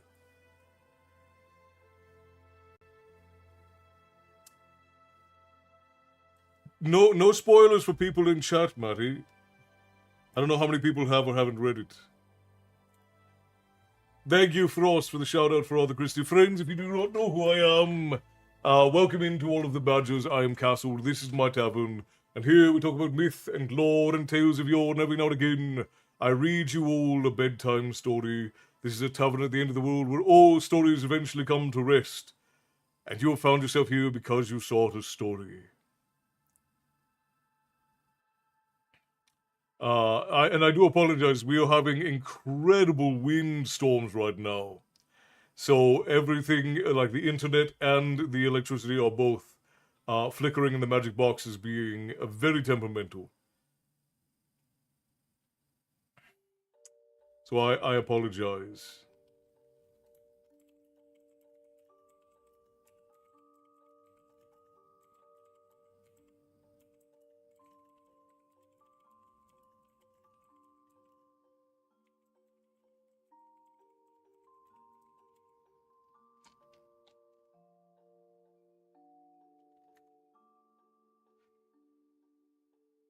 The tavern has hiccups, yes it does. Apparently so. Though it looks like it's balanced out for me on this end. So we should be back to good, hopefully. Thank you, Sydney, for the tappity tippity tops.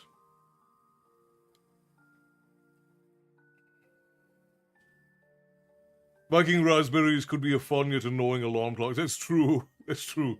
Darth Nexus, hello, my friend. Thank you for joining us. Always good to see you. Haven't read any of the Harry Potter books, but only seen a couple of the movies. I'd read all the way up to the sixth book, and I'd watched all the way up to the sixth film, and I just sort of got tired of the way that Rowling like tortured her characters. So I stopped watching. This is my first read through ever of Harry Potter and the Deathly Hallows.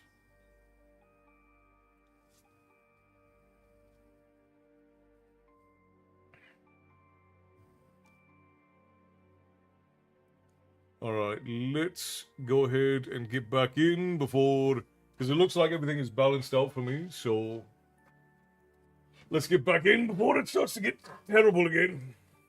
And we are in the midst of... So all of the Badgers, welcome in. We're so very glad that you could join us. Thank you, Bear. I appreciate you. The reminder. Everybody take a sip. Have a drink on the bear. We're currently in the midst of chapter 33 of Harry Potter and the Deathly Hallows, going through Snape's memories. Marvel Gaunt's ring was cursed with a necrotic curse. He only put it on to see... Oh, I see. Well, I assume we're going to find that out here in a minute. Kate, thank you kindly for the hardney. Tips of the tavern, keep it always appreciated. So very glad you could join us. Have a seat, settle in. Alright. Why, said Snape without preamble, why did you put that ring on that ring? It carries a curse, surely you realize that. Why even touch it? Marvel Gaunt's ring lay on the desk before Dumbledore. It was cracked and the sword of Gryffindor... Oh, so he used the sword of Gryffindor, but it was cursed. Alright, well, then why bring up Fiendfire? And why bring up Fiendfire? It's right here, so I got to it, but why bring up Fiendfire in the book? If it wasn't going to be there. That feels silly. That feels like a Chekhov's gun that didn't get fired. Alright, anyways. Dumbledore grimaced. Was a fool. Sorely tempted. Tempted by what? Dumbledore did not answer. It's a miracle you managed to return here. Snape sounded furious. That ring carries a curse of extraordinary power. To contain it is all we can hope for. I have trapped the curse in one hand for the time being. Dumbledore raised his blackened, useless hand and examined it, with the expression of one being shown an interesting curio. You've done very well, Severus. How long do you think I have? Dumbledore's tone was conversational. He might have been asking for a weather forecast. Snape hesitated and then said, I cannot tell. Maybe a year. There's no halting such a spell forever. It will spread eventually. It is the sort of curse that strengthens over time. Dumbledore smiled. The news that he had less than a year to live seemed to matter little. Seemed to be of little or no concern to him. I am fortunate. Extremely fortunate. That I have you, Severus. If you only summoned me a little earlier, I might have been able to buy more time, said Snape furiously. He looked down at the broken ring and the sword. Did you think that breaking the ring would break the curse? Something like that. I was delirious, no doubt, said Dumbledore. With an effort, he straightened himself in his chair. Well, really, this makes matters much more straightforward. Snape looked utterly perplexed, and Dumbledore smiled. I refer to my plan. To the plan Lord Voldemort is revolving around me. His plan to have the poor Malfoy boy murder me. Snape sat down in the chair, and Harry had so often occupied, across the desk from Dumbledore. Harry could tell that he wanted to say more on this subject of Dumbledore's cursed hand, but the other held it up in polite refusal to discuss the matter further. Scowling, Snape said, The Dark Lord does not expect Draco to succeed. This is merely punishment for Lucius's recent failures. slow torture for Draco's parents, while they watch him fail and pay the price.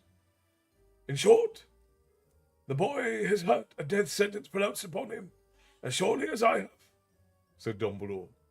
Now, I should have thought the natural successor to the job, once Draco fails, is yourself. There was a short pause. That, I think, is the Dark Lord's plan. Lord Voldemort foresees a moment in the near future where he will not need spies at Hogwarts.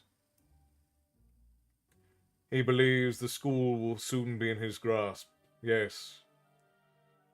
And if it does fall into his grasp, said Dumbledore, almost it seemed as an aside, I have your word that you will do all in your power to protect the students of Hogwarts. Snape gave a stiff nod. Good.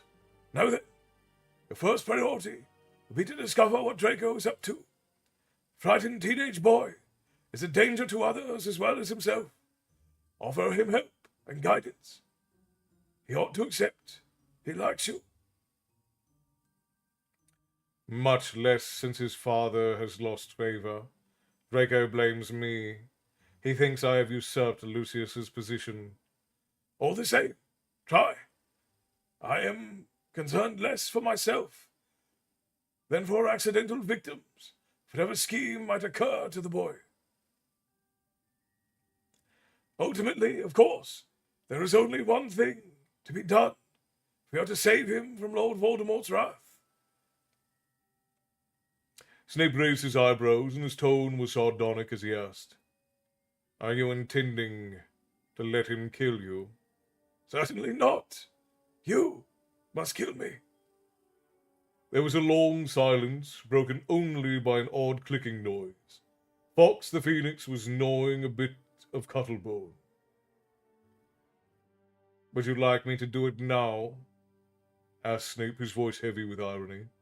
Or would you like a few moments to compose your epitaph? Oh, not quite yet, said Dumbledore, smiling. I dare say the moment will present itself in due course. Given what has happened tonight, he indicated his withered hand, we can be sure that it will happen within a year. If you don't mind dying, said Snape roughly, why not let Draco do it? The boy's soul is not yet so damaged, said Dumbledore. I would not have it ripped apart on my account. And my soul, Dumbledore, mine. You alone know whether it will harm your soul to help an old man avoid pain and humiliation, said Dumbledore. I ask this one great favor of you, Severus, because death is coming for me, as surely as the Chudley Cannons will finish bottom of this year's league. I confess that I should prefer a quick, painless exit to this protracted and messy affair. It will be if, for instance, Greyback is involved. I hear Voldemort has recruited him, or dear Bellatrix, who likes to play with her food before she eats it. His tone was light, but his blue eyes pierced Snape as they had frequently pierced Harry, as though the soul they discussed was visible to him. At last, Snape gave another curt nod. Dumbledore seemed satisfied. Thank you, Severus. The office disappeared, and now Snape and Dumbledore were strolling together in the deserted castle grounds by twilight. What are you doing with Potter all these evenings you're closeted together? Snape asked abruptly. Dumbledore looked weary. What? You aren't trying to give him more detentions, Severus? The boy will have soon spent more time in detention than out. He is his father over again.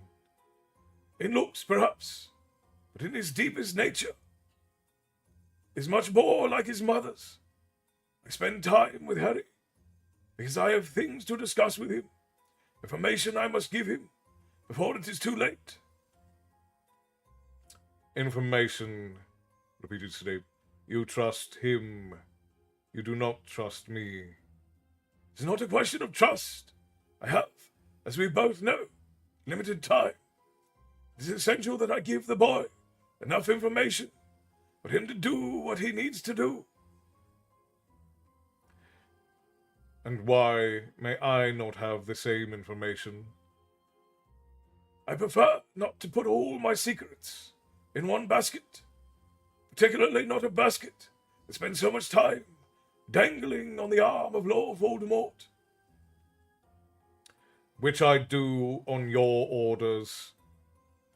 You do it extremely well. Do not think I underestimate the constant danger in which you place yourself, Severus. To give Voldemort what appears to be valuable information while withholding the essentials is a job I would entrust to nobody but you. Yet you confide more in a boy who's incapable of occlumency, whose magic is mediocre, and who has a direct correction into the Dark Lord's mind. Voldemort fears that connection, said Dumbledore. Not so long ago, he had one small taste of what truly sharing Harry's mind means to him. It was pain such as he has never experienced. He will not try to possess Harry again. I am sure of it. Not in that way.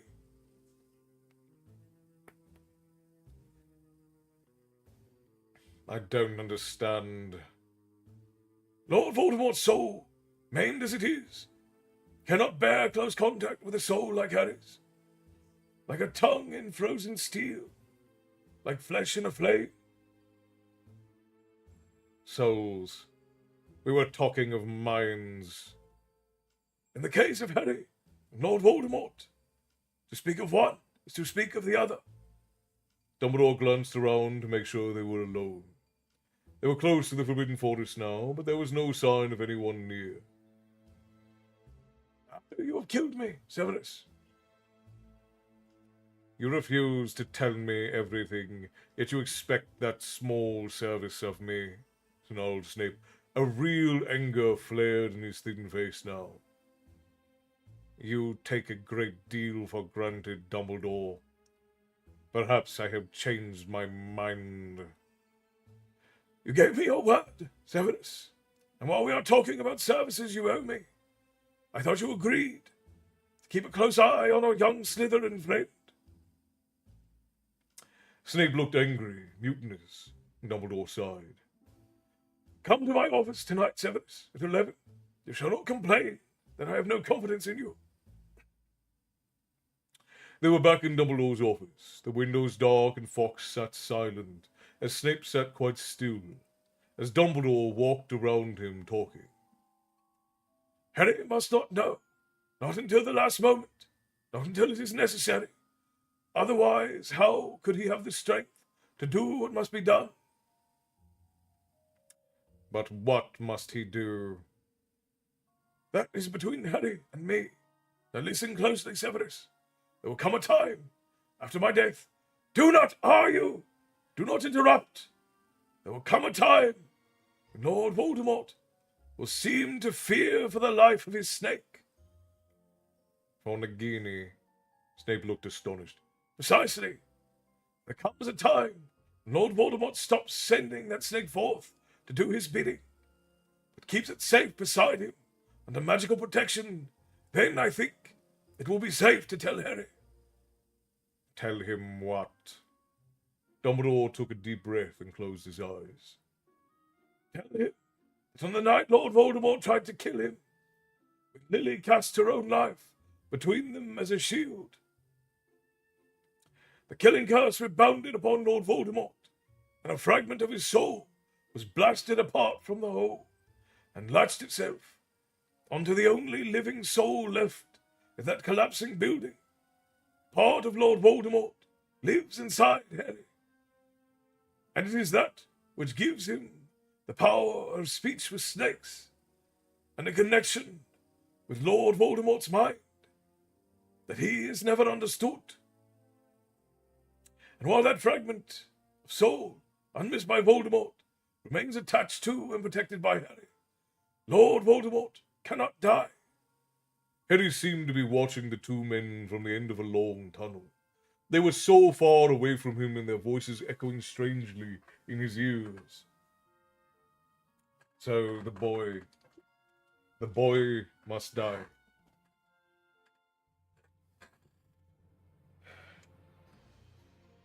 Asked Snape quite calmly. And Voldemort must do it, Severus. That is essential. Another long silence, and then Snape said, I thought, all these years, that you were protecting him for her, for Lily. We have protected him because it has been essential to teach him, to raise him, to let him try his strength, said Dumbledore, his eyes still tight shut. Meanwhile, the connection between them grows ever stronger, a parasitic growth. Sometimes I have thought he suspects it himself. If I know him, he will have arranged matters so that, when he does set out to meet his death, it will truly mean the end of Voldemort. Dumbledore opened his eyes and Snape looked horrified. Don't be shocked, Severus. How many men and women have you watched die? Lately, only those whom I could not save, said Snape, and he stood up. You have used me. Meaning, I have spied for you, lied for you, put myself in mortal danger for you. Everything was supposed to be to keep Lily Potter's son safe. Now you tell me you have been raising him like a pig for slaughter. But this is touching, Severus, said Dumbledore seriously. Have you grown to care for the boy? After all, for him, shouted Snape. Expecto Patronum! From the tip of his wand burst the silver doe. She landed on the office floor, bounded once across the office, and soared out the window. Dumbledore watched her fly away, and as her silvery glow faded, he turned back to Snape, and his eyes were full of tears. After all this time? Always, said Snape, and the scene shifted. Now Harry saw Snape talking to the portrait of Dumbledore behind his desk. You will give Voldemort the correct date for his departure from his aunts and uncles, said Dumbledore. Not to do so will raise suspicion. Voldemort believes you're so well informed. However, you must plant idea of decoys that, I think, ought ensure Harry's safety. Try confronting Mundungus Fletcher. And Severus, if you are forced to take part in the chase, be sure to act your part convincingly. I'm counting upon you to remain in Lord Voldemort's good books as long as possible, or Hogwarts will be left to the mercy of the Carrows. I almost missed tonight. I'm glad I made it in for some. Hey, Hippie, hello, it's good to see you. Thank you for the love you so much and for the heart meat. Tips to the tavern keeper are deeply appreciated.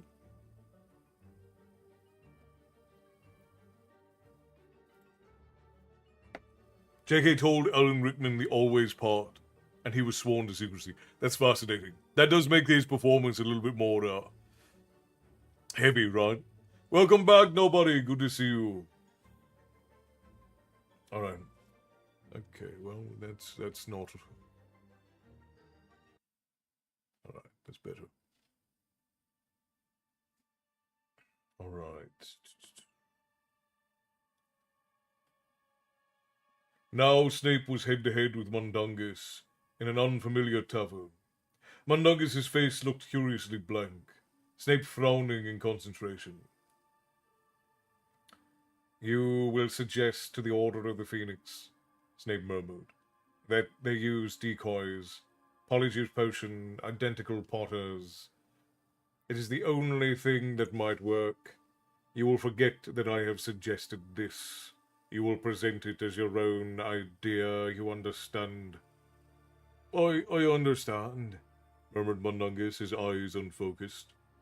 Now Harry was flying alongside Snape on a broomstick through a clear, dark night. He was accompanied by hooded Death Eaters, and ahead were Lupin and Harry, who was really George. A Death Eater moved ahead of Snape and raised his wand, pointing it directly at Lupin's back. Sectum Sempra, shouted Snape, but the spell intended for the Death Eater's hand missed and hit George instead. And next, Snape was kneeling in Sirius's old bedroom. Tears were dripping from the end of his hooked nose as he read the old letter from Lily. The second page carried only a few words. Could ever have been friends with Gellert Grindelwald. I think our minds going personally. Lots of love, Lily. Snape took the page bearing Lily's signature and her love and tucked it inside of his robes. Then he ripped into the photograph that he was also holding. He kept the part from which Lily laughed, throwing the portion showing James and Harry back onto the floor. Under the chest of drawers, and now Snape stood again in the headmaster's study, as Phineas Nigelus came hurrying into his portrait. Headmaster! Headmaster! They are camping in the forest of Dean, the Mudblood! Do not use that word. The Granger girl, then, mentioned the place as she opened her bag and I heard her. Very good. Good, cried... Oh. Good! Very good! Cried the portrait of Dumbledore behind the headmaster's chair. Now, Severus, the sword! Do not forget that it must be taken under conditions of need and valor. And he must not know that you give it. If Voldemort should read Harry's mind and see you acting for him... I know, said Snape curtly. He approached the portrait of Dumbledore and pulled its side. It swung forward, revealing a hidden cavity behind it, from which he took the sword of Gryffindor. And are you still going to tell me why it's so important to give Potter the sword? Said Snape as he swung the travelling cloak over his robes. No, I don't think so, said Dumbledore's portrait. He will know what to do with it. And Severus, be very careful. They may not take kindly to your appearance after George Weasley's mishap. Snape turned to the door. Don't worry, Dumbledore, he said coolly. I have a plan. And Snape left the room. Harry rose up out of the Pensieve, and moments later he lay on the carpeted floor in exactly the same room. Snape might just have closed the door. And so ends chapter 33 of Harry Potter and the Deathly Hallows. What a chapter. I'm glad I got to catch you for just a little bit tonight. I'm glad you did too. She told him that he could get the motivation correct. Yeah, I mean, this is a brilliant thing to do. Oh, I already knew that Harry was a Horcrux, Bethany. That one was spoiled for me years ago. It is the dough being Sirius, the dough being Severus's is a fascinating detail. Lake Lady, hello, thank you for the heart me and for the paper crane. Tips to the tavern, keep it always appreciated. I hate how I'm trying to say Barry isn't bound by fate in my story and subconsciously doing the opposite. It does tend to happen that way. Yeah, I had it spoiled for me ages ago that Harry was a Horcrux, probably 2 or 3 years ago. Maybe even longer ago than that. That a part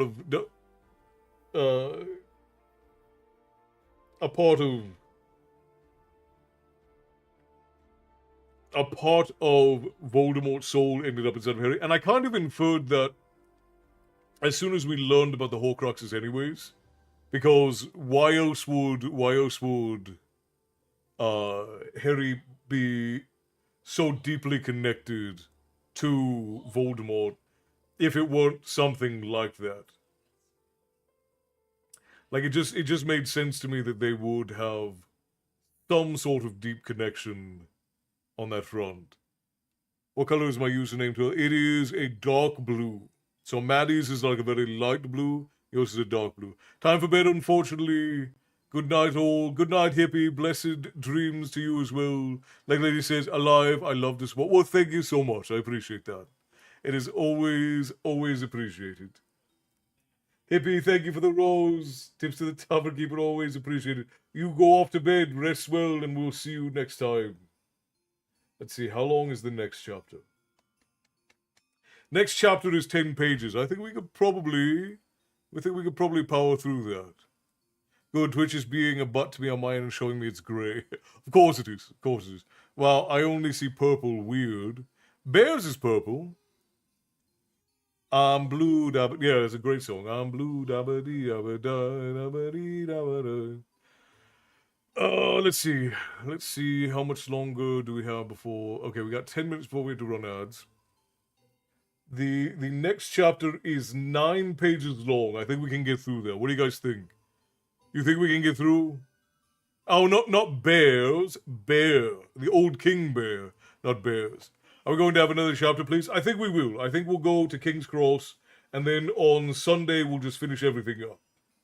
Because with the internet being as temperamental as it is tonight, I don't want to try and do another really long chapter, because the one after this is a really long chapter. So I think we're just gonna try and we'll do one more chapter tonight, and then we'll finish up there. Castle, don't kill me before I've adopted a daughter. I'd like to have a kid before I die. if having children doesn't end you there. Thanks for reading. Time for me to go to sleep. Good night, Mary Beth. Rest well.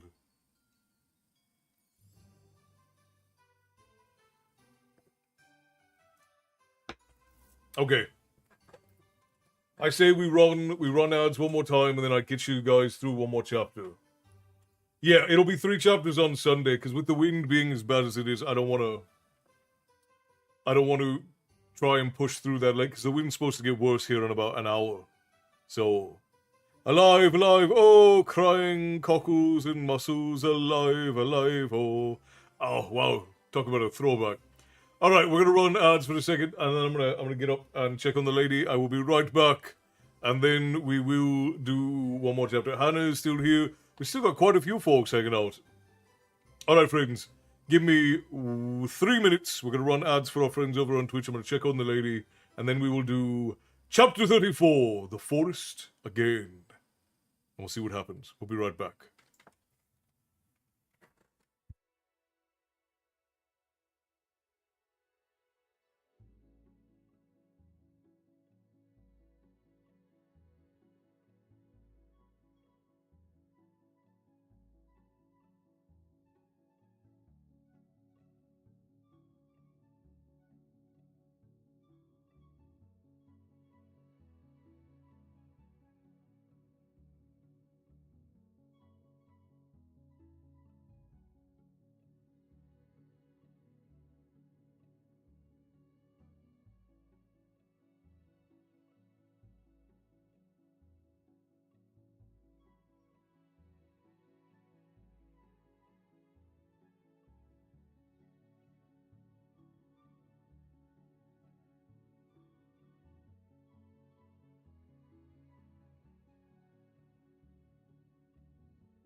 Oh, huzzah! You guys get dealing with the one reggae song in the playlist. Oh. I don't know why that song is in this playlist about like Harry Potter inspired music. No idea.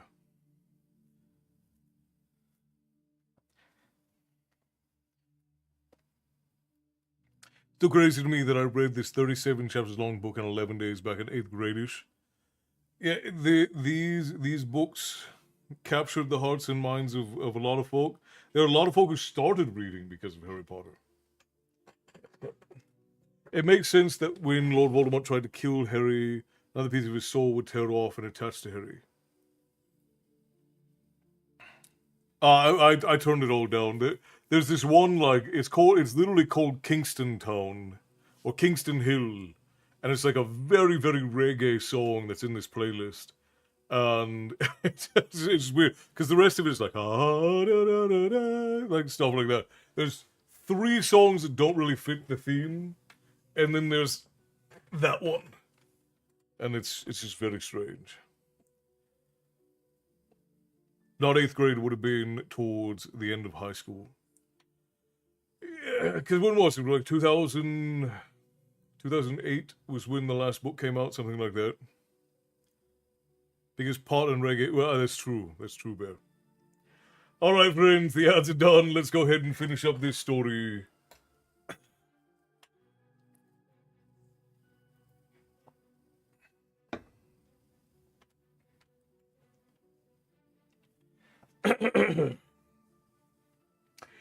Harry Potter and the Deathly Hallows, Chapter 34. The Forest Again. Finally, the truth. Lying with his face pressed against the dusty carpet of the office, where he had once thought he was learning the secrets of victory, Harry understood at last that he was not supposed to survive. His job was to walk calmly into death's welcoming arms. Along the way, he was to dispose of Voldemort's remaining links to life, so that when at last he flung himself across Voldemort's path and did not raise a wand to defend himself, the end would be clean and the job that ought to have been done in Godric's Hollow would be finished. Neither would live, neither could survive. He felt his heart pounding fiercely in his chest. How strange that in his dread of death it pumped all the harder, valiantly keeping him alive. But it would have to stop, and soon. Its beats were numbered. How many would there be time for? As he rose and walked through the castle for the last time, out into the grounds and into the forest, terror washed over him as he lay on the floor, with that funeral drum pounding inside him. Would it hurt to die? All those times he had thought that it was about to happen and escaped. He had never really thought of the thing itself. His will to live had always been so much stronger than his fear of death. Yet it did not occur to him now to try and escape, to outrun Voldemort. It was over, he knew it, and all that was left was the thing itself. Dying. He would have died like Hedwig. So quickly he would not have known it had happened. Or if he could have launched himself in front of a wand to save someone he loved. He envied even his parents' death now. This cold-blooded walk to his own destruction would require a different kind of bravery. He felt his fingers trembling slightly and made an effort to control them. Although no one could see him, the portraits on the wall were all empty. Slowly, very slowly, he sat up, and as he did so, he felt more alive and more aware of his own living body than ever before. Why had he never appreciated the miracle that he was, brain and nerve and bounding heart? It would all be gone, or at least, he would be gone from it. His breath came slow and deep, and his mouth and throat were completely dry, but so were his eyes. Dumbledore's betrayal was almost nothing. Of course there had been a bigger plan. Harry had simply been too foolish to see it. He realized that now. He had never questioned his own assumption that Dumbledore wanted him alive. Now he saw that his lifespan had always been determined by how long it took to eliminate the Horcruxes. Dumbledore had passed the job of destroying them to him, and obediently he continued to chip away at the bonds tying not only Lord Voldemort, but himself to life. How neat, how elegant not to waste any more lives, but to give the dangerous task to the boy who had already been marked for slaughter, and whose death would not be a calamity, but another blow against Voldemort. And Dumbledore had known that Harry would not duck out, that he would keep going to the end, even though it was his end, because he had taken trouble to get to know him, hadn't he? Dumbledore knew, as Voldemort knew, that Harry would not let anyone else die for him now that he had discovered it was in his power to stop it. The images of Fred, Lupin, and Tonks lying dead in the Great Hall forced their way back into his mind's eye, and for a moment he could hardly breathe. Death was impatient. But Dumbledore had overestimated him. He had failed. The snake survived. One Horcrux remained to bind Voldemort to the earth. Even after Harry had been killed. True, that would mean an easier job for somebody, but he wondered who would do it. Ron and Hermione would know what needed to be done, of course. That would have been why Dumbledore wanted him to confide in two others, so that if he fulfilled his true destiny a little early, they could carry on. Like rain on a cold window, these thoughts pattered against the hard surface of incontrovertible truth, which was that he must die. I must die. It must end. Ron and Hermione seemed a long way away, in some far-off country. He felt as though he had parted from them long ago. There would be no goodbyes and no explanations. He was determined of that. This was a journey they could not take together, and the attempts they would make to stop him would waste valuable time. He looked down at the battered gold watch he had received for his 17th birthday, nearly half an hour allotted by Voldemort for his surrender had elapsed. You know what I will say?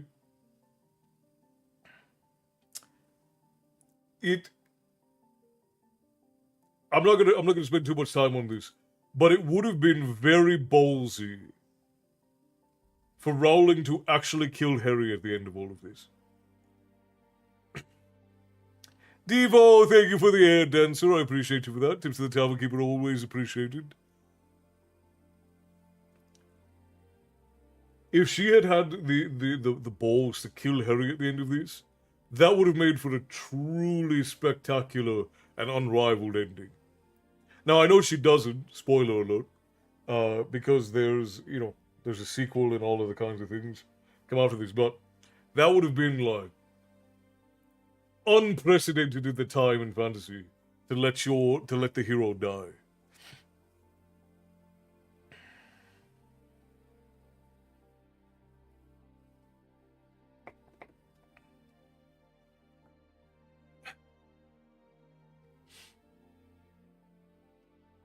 Alright, where was I?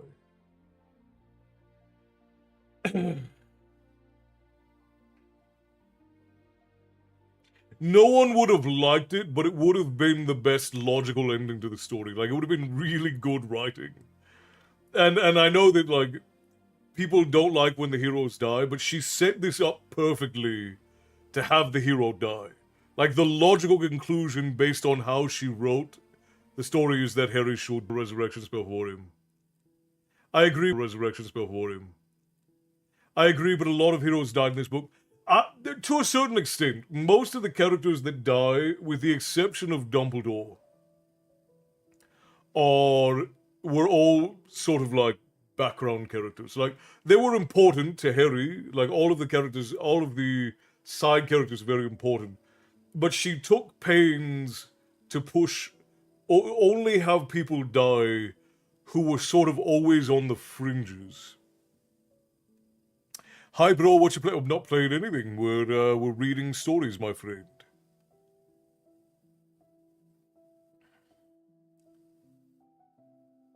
And it's Well, yeah, and it's just like I will say I have a grievance with how she's handled the thing with Dumbledore. Like the having it be that Dumbledore was already dying and then he orchestrated his own death. That's very weak. That's kind of a cowardly way to handle it. She should have just had it be that if it came down to it, Dumbledore told Snape that rather than making Malfoy do it, rather than making Draco do it, he had to do it. This whole he was gonna die anyways, it weakens the blow of Dumbledore dying significantly. And it kind of wusses out on the whole Snape killed Dumbledore for the cause thing. Like I knew that Snape killed Dumbledore for the cause that had been spoiled for me years ago, but it just like there are a few choices that really softened what could have been a good hard writing. Makes you wonder if Dumbledore thought that Harry would have had to die. I mean, it almost seems like it. It almost seems like it. So I don't know. I don't know. There are just a few things in here that the boy who lived, come to die, kind of the whole thing. Right. And this is a pretty good ending so far. But she significantly weakened the ending with his whole flashback with Snape and making it that Dumbledore was going to die anyways. That takes all of the everything we went through in the last book, and it just cheapens it all. And I'm not a fan of that. I'm not a fan of that at all. It cheapens the entire thing by being like, oh, he was going to die anyways. It's just like, oh, Snape didn't have to make a hard decision. No, he was gonna be dead anyhow. Yeah, no, it cheapens the writing quite a bit. Anyways, all right, back to reading. Sorry, I'm off on one. All right, where was I? He stood up. His heart was leaping against his ribs like a frantic bird. Perhaps it knew it had little time left. Perhaps it was determined to fulfill a lifetime's beats before the end. He did not look back as he closed the office door. The castle was empty. He felt ghostly striding through it alone, as if he had already died. The portrait people were missing from their frames. The whole place was still eerily still, as if all its remaining lifeblood were concentrated in the great hall, where the dead and mourners were crammed. Harry pulled the invisibility cloak over himself, descended through the floors, and at last walking down the marble staircase into the entrance hall, perhaps some tiny part of him hoped to be sensed, to be seen, to be stopped. The cloak was, as ever, impenetrable, perfect, and he reached the front doors easily. Then Neville nearly walked into him. He was one half of a pair that was carrying a body from the grounds. Harry glanced and felt another dull blow in his stomach. Colin Creevey, though underage, must have sneaked back just as Malfoy, Crabbe, and Goyle had done. He was tiny in death. You know what? I can manage him alone, Neville, said Oliver Wood, and he heaved Colin over his shoulder in a fireman's lift and carried him into the great hall. Neville leaned against the door frame for a moment and wiped his forehead with the back of his hand. He looked like an old man. Then he set off down the steps again into the darkness to recover more bodies. Harry looked one glance back at the entrance of the great hall. People were moving around, trying to comfort each other, drinking, kneeling beside the dead. But he could not see any of the people he loved. No hint of Hermione, Ron, Ginny, or any of the other Weasleys. No Luna. He felt he would have given them all time remaining to him for just one last look at them. But then, would he ever have the strength to stop looking? It was better like this. He moved down the steps and out into the darkness. It was nearly 4 in the morning, and the deathly stillness of the grounds felt as though they were holding their breath, waiting to see whether he could do what he must. Harry moved towards Neville, who was bending over another body. Neville. Blimey, Harry. You nearly gave me heart failure. Harry pulled off the cloak. The idea had come to him out of nowhere, born of a desire to make absolutely sure. Where are you going alone? Neville asked suspiciously. It's all part of the plan, said Harry. There's something I've got to do. Listen, Neville. Harry! Neville looked suddenly scared. Harry, you're not thinking of handing yourself over. No, Harry lied easily. Of course not. This is something else, but I might be out of sight for a while. You know Voldemort's snake, Neville? He's got a huge snake, calls it Nagini. Yeah, I heard, yeah. What about it? It's got to be killed. Ron and Hermione know that, but just in case they... The awfulness of that possibility smothered him for a moment and made it impossible to keep talking. But he pulled himself together again, and this was crucial. He must be like Dumbledore, keep a cool head, make sure that there were backups, others to carry on. Dumbledore had died knowing that 3 people still knew about the Horcruxes. Now Neville would take Harry's place. There would be 3 in the secret. Just in case they're busy and you get the chance. Kill the snake. Kill the snake, Harry repeated. All right, Harry. You're okay, are you? I'm fine. Thanks, Neville. But Neville seized his wrist as Harry made to move on. We're all going to keep fighting, Harry. You know that. Yeah. The suffocating feeling extinguished the end of the sentence. He could not go on. Neville did not seem to find it strange. He patted Harry on the shoulder, released him, and walked away to look for more bodies. Harry swung the cloak back over himself and walked on. Someone else was moving not far away. Stooping over another prone figure on the ground. He was feet away from her when he realized it was Ginny. He stopped in his tracks. She was crouching over a girl who was whispering for her mother. It's all right, Ginny was saying. It's okay. We're going to get you inside. But I want to go home, whispered the girl. Don't want to fight anymore. I know, said Ginny. Her voice broke. It's going to be all right. Ripples of cold undulated over Harry's skin. He wanted to shout out the night. He wanted Ginny to know he was there. He wanted her to know where he was going. He wanted to be stopped. He wanted to be dragged back, to be sent home. But he was home. Hogwarts was the first and best home he had known. He and Voldemort and Snape, the abandoned boys, had all found home there. Ginny was kneeling beside the injured girl now, holding her hand. With a huge effort, Harry forced himself on. He thought he saw Ginny look around as he passed, and wondered whether she had sensed someone walking nearby. But he did not speak, and he did not look back. Hagrid's hut loomed out of the darkness. There were no lights, no sound of fangs scrabbling at the door, his bark booming in welcome. All those visits to Hagrid, the gleam of the copper kettle on the fire, the rock cakes and giant grubs, and the great bearded face, Ron vomiting slugs and Hermione helping him save Norbert. He moved on, and now he reached the edge of the forest, and he stopped. A swarm of Dementors was gliding amongst the trees. He could feel their chill, and he was not sure he would be able to pass safely through it.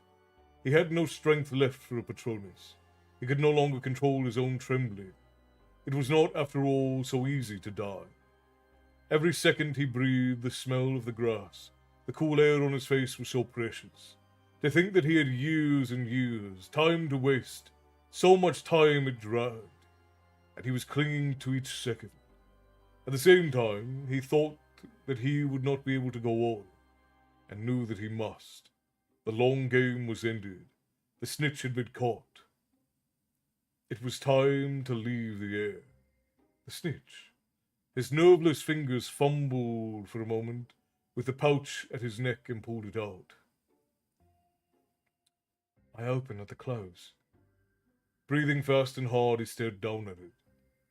Now that he wanted time to move as slowly as possible. It seemed to have sped up, and understanding was coming as fast as it seemed to have bypassed thought. This was the close. This was the moment. He pressed the golden metal to his lips and whispered, "I'm about to die." The metal shell broke open. He lowered his shaking hand, raised Draco's wand beneath the cloak, and said, "Lemos." The black stone, with its jagged crack running down the center, sat two halves of the snitch. The resurrection stone had cracked. Down vertical line representing the elder wand. The triangle and circle representing the cloak, and the stone were still discernible. And again, Harry understood without having to think. It did not matter about bringing them back, for he was about to join them. He was not really fetching them. They were fetching him. He closed his eyes and turned the stone over in his hand 3 times, and knew it had happened, because he heard the slight movements around him that suggested frail bodies shifting their footing on the earthy, twig-strewn ground that marked the outer edge of the forest. He opened his eyes and looked around. There was neither ghost nor truly flesh. He could see that. They resembled closely the riddle that had escaped the diary so long ago, and had been made memory nearly solid. Less substantial than living bodies, but much more than ghosts. They moved toward him, and on each face there was the same loving smile. James was exactly the same height as Harry. He was wearing clothes in which he had died, and his hair was untidy and ruffled, and his glasses were a little lopsided, like Mr. Weasley's. Sirius was tall and handsome, and younger by far than Harry had ever seen him in life. He lopped with an easy grace, his hands in his pockets and a grin on his face. Lupin was younger too, and much less shabby, and his hair was thicker and darker. He looked happy to be back in this familiar place, scene of so many adolescent wanderings. Lily's smile was the widest of all. She pushed her long hair back as she drew him close, and her green eyes, so like his, searching his face hungrily, as though she would never be able to look at him enough. "You have been so brave." He could not speak.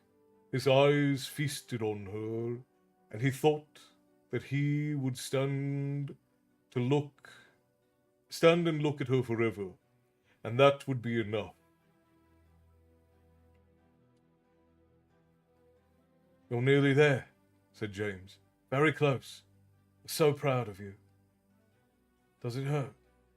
The childish question had fallen from Harry's lips before he could stop it. "Not at all," said Sirius. "Quicker and easier than falling asleep." "And he will want it to be quick. He wants it over," said Lupin. "I didn't want you to die," Harry said. These words came without his volition.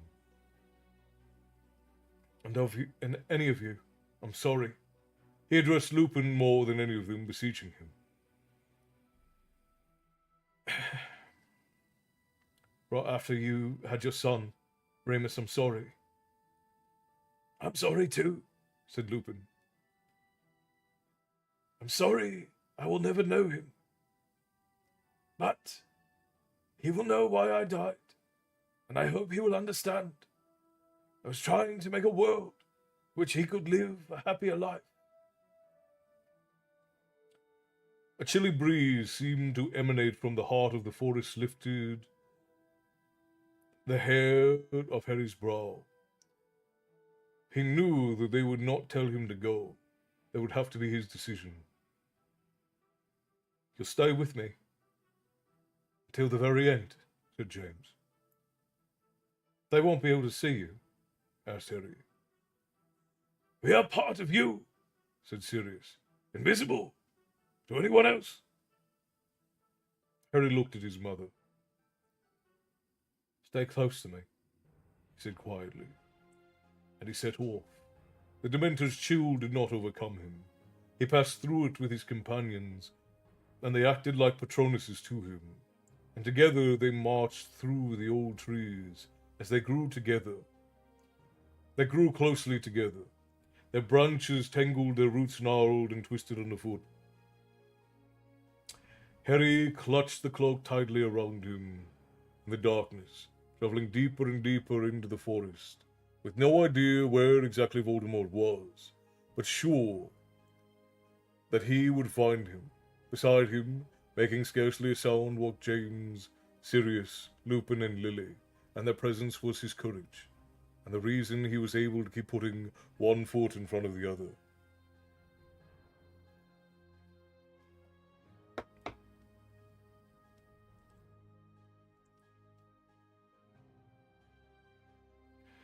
His body felt oddly disconnected now, his limbs working without conscious instruction.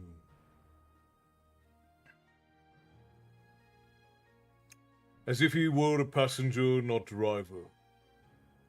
In the body he was about to leave. The dead who walked beside him through the forest were much more real to him now than the living back at the castle. Ron, Hermione, Ginny, and all the others were the ones who felt like ghosts as he stumbled and slipped toward the end of his life, toward Voldemort. A thud and a whisper. Some other living creature stood close by.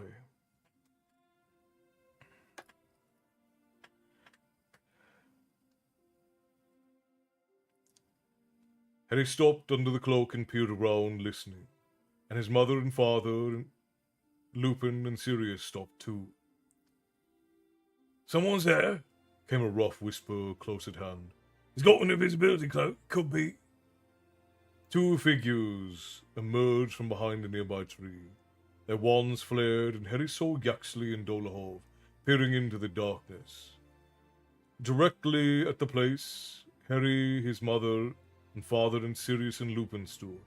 Apparently, they could not see anything. "Definitely heard something," said Yaxley. Animal, do you reckon?"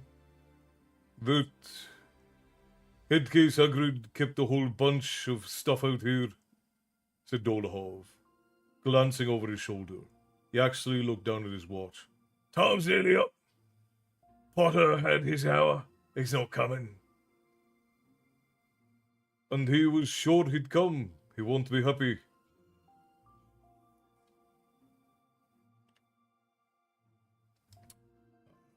"Better go back," said Yaxley. "Find out what the plan is now." He and Dolohov turned and walked deeper into the forest. Harry followed them, knowing that they would lead him exactly where he wanted to go. He glanced sideways, and his mother smiled at him, and his father nodded encouragement. They had travelled on mere minutes when Harry saw a light ahead. Yaxley and Dolohov stepped out into a clearing that Harry knew had been the place where the monstrous Aragog had once lived. The remnants of his vast web were still there, but the swarm of descendants he had spawned had been driven out by the Death Eaters to fight for their cause. A fire burned in the middle of the clearing, and its flickering light fell over the crowd of completely silent, watchful Death Eaters. Some of them were still masked and hooded, others showed their faces. Two giants sat out on the outskirts of the group, casting massive shadows over the scene, their faces cruel and rough-hewn like rock. And he saw Fenrir skulking, chewing his long nails with a great blonde roll, was dabbing his bleeding lip. He saw Lucius Malfoy, who looked defeated and terrified, and Narcissa, whose eyes were sunken and full of apprehension. Every eye was fixed upon Voldemort, who stood with his head bowed and his white hands folded over the Elder Wand in front of him. He might have been praying, or else counting silently in his mind, and Harry, standing still on the edge of the scene, thought absurdly of a child counting in a game of hide-and-seek. Behind his head, still swirling and coiling, the great snake Nagini floated in a glittering charmed cage, like a monstrous halo. When Dolohov and Yaxley rejoined the circle, Voldemort looked up. "No sign of him, my lord," said Dolohov. Voldemort's expression did not change. The red eyes seemed to burn in the firelight. Slowly he drew the old wand between his long fingers. My lord, My lord! Bellatrix had spoken, and she sat closest to Voldemort, disheveled, her face a little bloody, but otherwise unharmed. Voldemort raised his hand to silence her, and she did not speak another word, but eyed him out of worshipful fascination.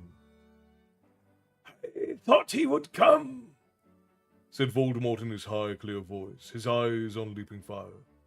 I expected him to come. Nobody spoke. They seemed as scared as Harry, whose heart was now throwing itself against his ribs, as though determined to escape the body he was about to cast aside.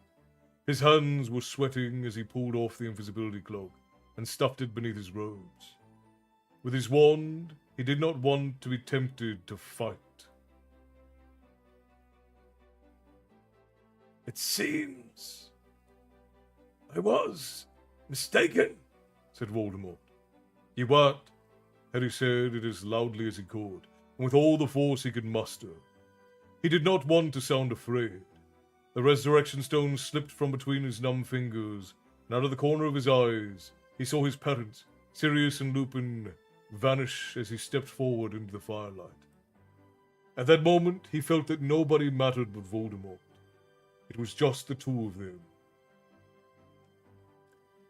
The illusion was gone as soon as it had come. The giants roared as the Death Eaters rose together. There were so many cries, gasps, and even laughter. Voldemort had frozen where he stood, but his red eyes had found Harry. And he stared as Harry moved toward him, with nothing but the fire between them.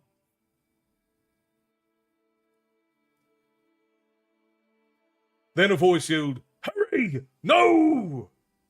He turned, and Hagrid was bound and trussed, tied to a tree nearby. His massive body shook the branches overhead as he struggled desperate. No, no! Hurry, what are ye? Quiet! Shouted Roll, and with a flick of his wand, Hagrid was silenced. Bellatrix, who had leapt to her feet, was looking eagerly from Voldemort to Harry, her breast heaving. The only thing that moved were the flames and the snake coiling and uncoiling in the glittering cage behind Voldemort's head. Harry could feel his wand against his chest, but he made no attempt to draw it. He knew that the snake was too well protected. He knew that if he managed to point a wand in Nagini, 50 curses would hit him first. And still, Voldemort and Harry looked at each other. And now Voldemort tilted his head a little to the side, considering the boy standing before him. And singularly mirthless smile curled into his lipless mouth. Harry Potter, he said very softly. His voice might have been part of the spitting fire. the boy who lived. None of the Death Eaters moved. They were waiting. Everything was waiting. Hagrid was struggling, and Bellatrix was panting. Harry thought inexplicably of Ginny, and her blazing look, and the feel of her lips on his. Voldemort had raised his wand. His head was still tilted to one side, like a curious child, wondering what would happen if he proceeded. Harry looked back into those red eyes, and wanted it to happen now, quickly, while he could still stand, before he lost control, before he betrayed fear. He saw the mouth move, and a flash of green light, and everything was gone. And so ends chapter 34 of Harry Potter and the Deathly Hallows, my friends. I'm interested in his thought process. This is a man who's extremely well cultured, a strong faith, and is a master of law. I think I missed part of that.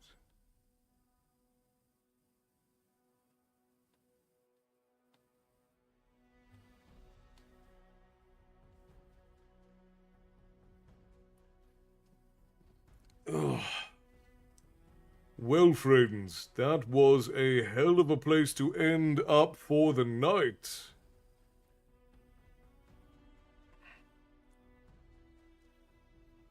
Well, and I don't think that we're going to have time for another songs tonight. So instead, we'll go back up. I only see the one. Hang on. Let me go over here.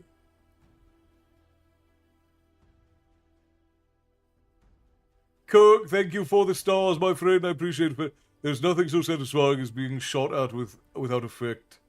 Around for the house. Thank you kindly, my friend. Hello, my friend. I love the fantastical stories, just like you. How do you reconcile your Christian faith with being accepting of magic?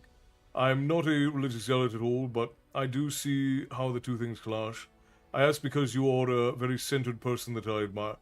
So I don't usually talk about these sorts of things on live or for the story times or even really in videos. But when it comes to dealing with the unknown, I take the note of I just don't know. I think that anything is possible and probable, and that even if whatever your worldview, when you look at the Bible, there are plenty of people in the Bible who have fantastical abilities. Some of them granted by demons, some of them granted by God. And when you look at just history, there are all sorts of things that are inexplicable. So while I don't strictly believe in magic the way a lot of people do, I tend to believe that there are tons of things that I don't understand, and that the universe is filled with mysteries and wonder and whimsy far beyond anything that I know. And that while I don't believe that necessarily people can write on paper and cast spells, I do think that there is significant power in the human spirit and in the unknown. I think there are tons of things that we just simply don't understand. Like you'll have people that no matter how hard they try, they can't get over an illness. But then you'll have people who, just because they have the pure force of will in their heart, they'll get cured of cancer. They'll have cancer that just goes away.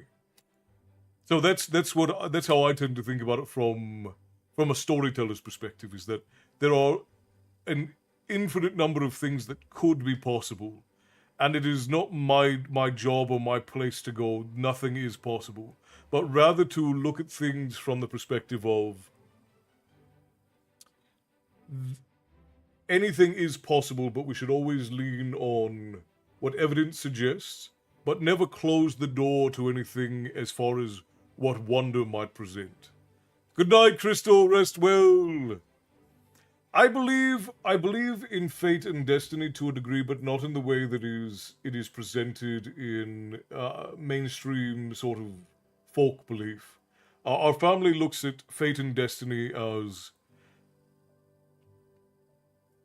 we are all destined to use our infinite ability, our infinite potential in a way, and fate is the action or the process of grabbing a hold of those opportunities that we are destined to have. That's why some people never achieve anything, because they never grab out for the things that fate has put in front of them. But if you grab the things that fate puts in front of you, then you have met your fate. That's the way that we think about it. Very, very simply put, within my grandfather's family and in our intellectual and philosophical processes.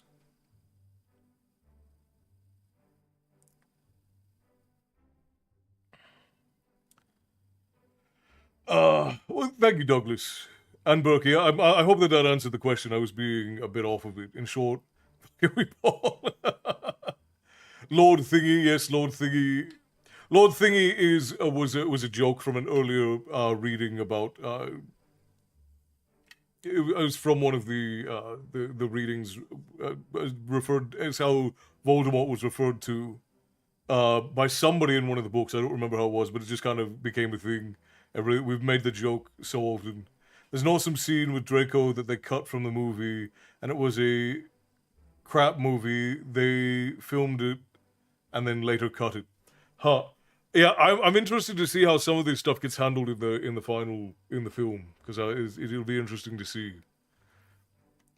I think there's a creative force that made the universe as we see it, and I'm going to live as a decent person. The creator puts me somewhere for it. It will be between me and him afterwards. Anyways, thanks for sharing, everyone. Nobody, have a wonderful rest of your evening. Thank you, Castle. You're very wise. It's 12:30. Good night, Stephanie. Good night, everybody. Good night, Belinda. Good night, all. I appreciate you. I call my sister she who shall not be named. Not exactly flattering.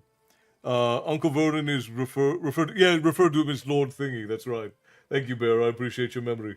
All right, friends. For anyone who is going to be sticking around with us on the Twitch portal, we're going to raid out to share the love for the evening, and then in like the next 5 minutes or so, I'm going to have the Order of the Phoenix running over in the guild, over in the Discord. So for now, friends, while it is sad that we must part, we will again gather here in the tavern the next time that you all seek a story.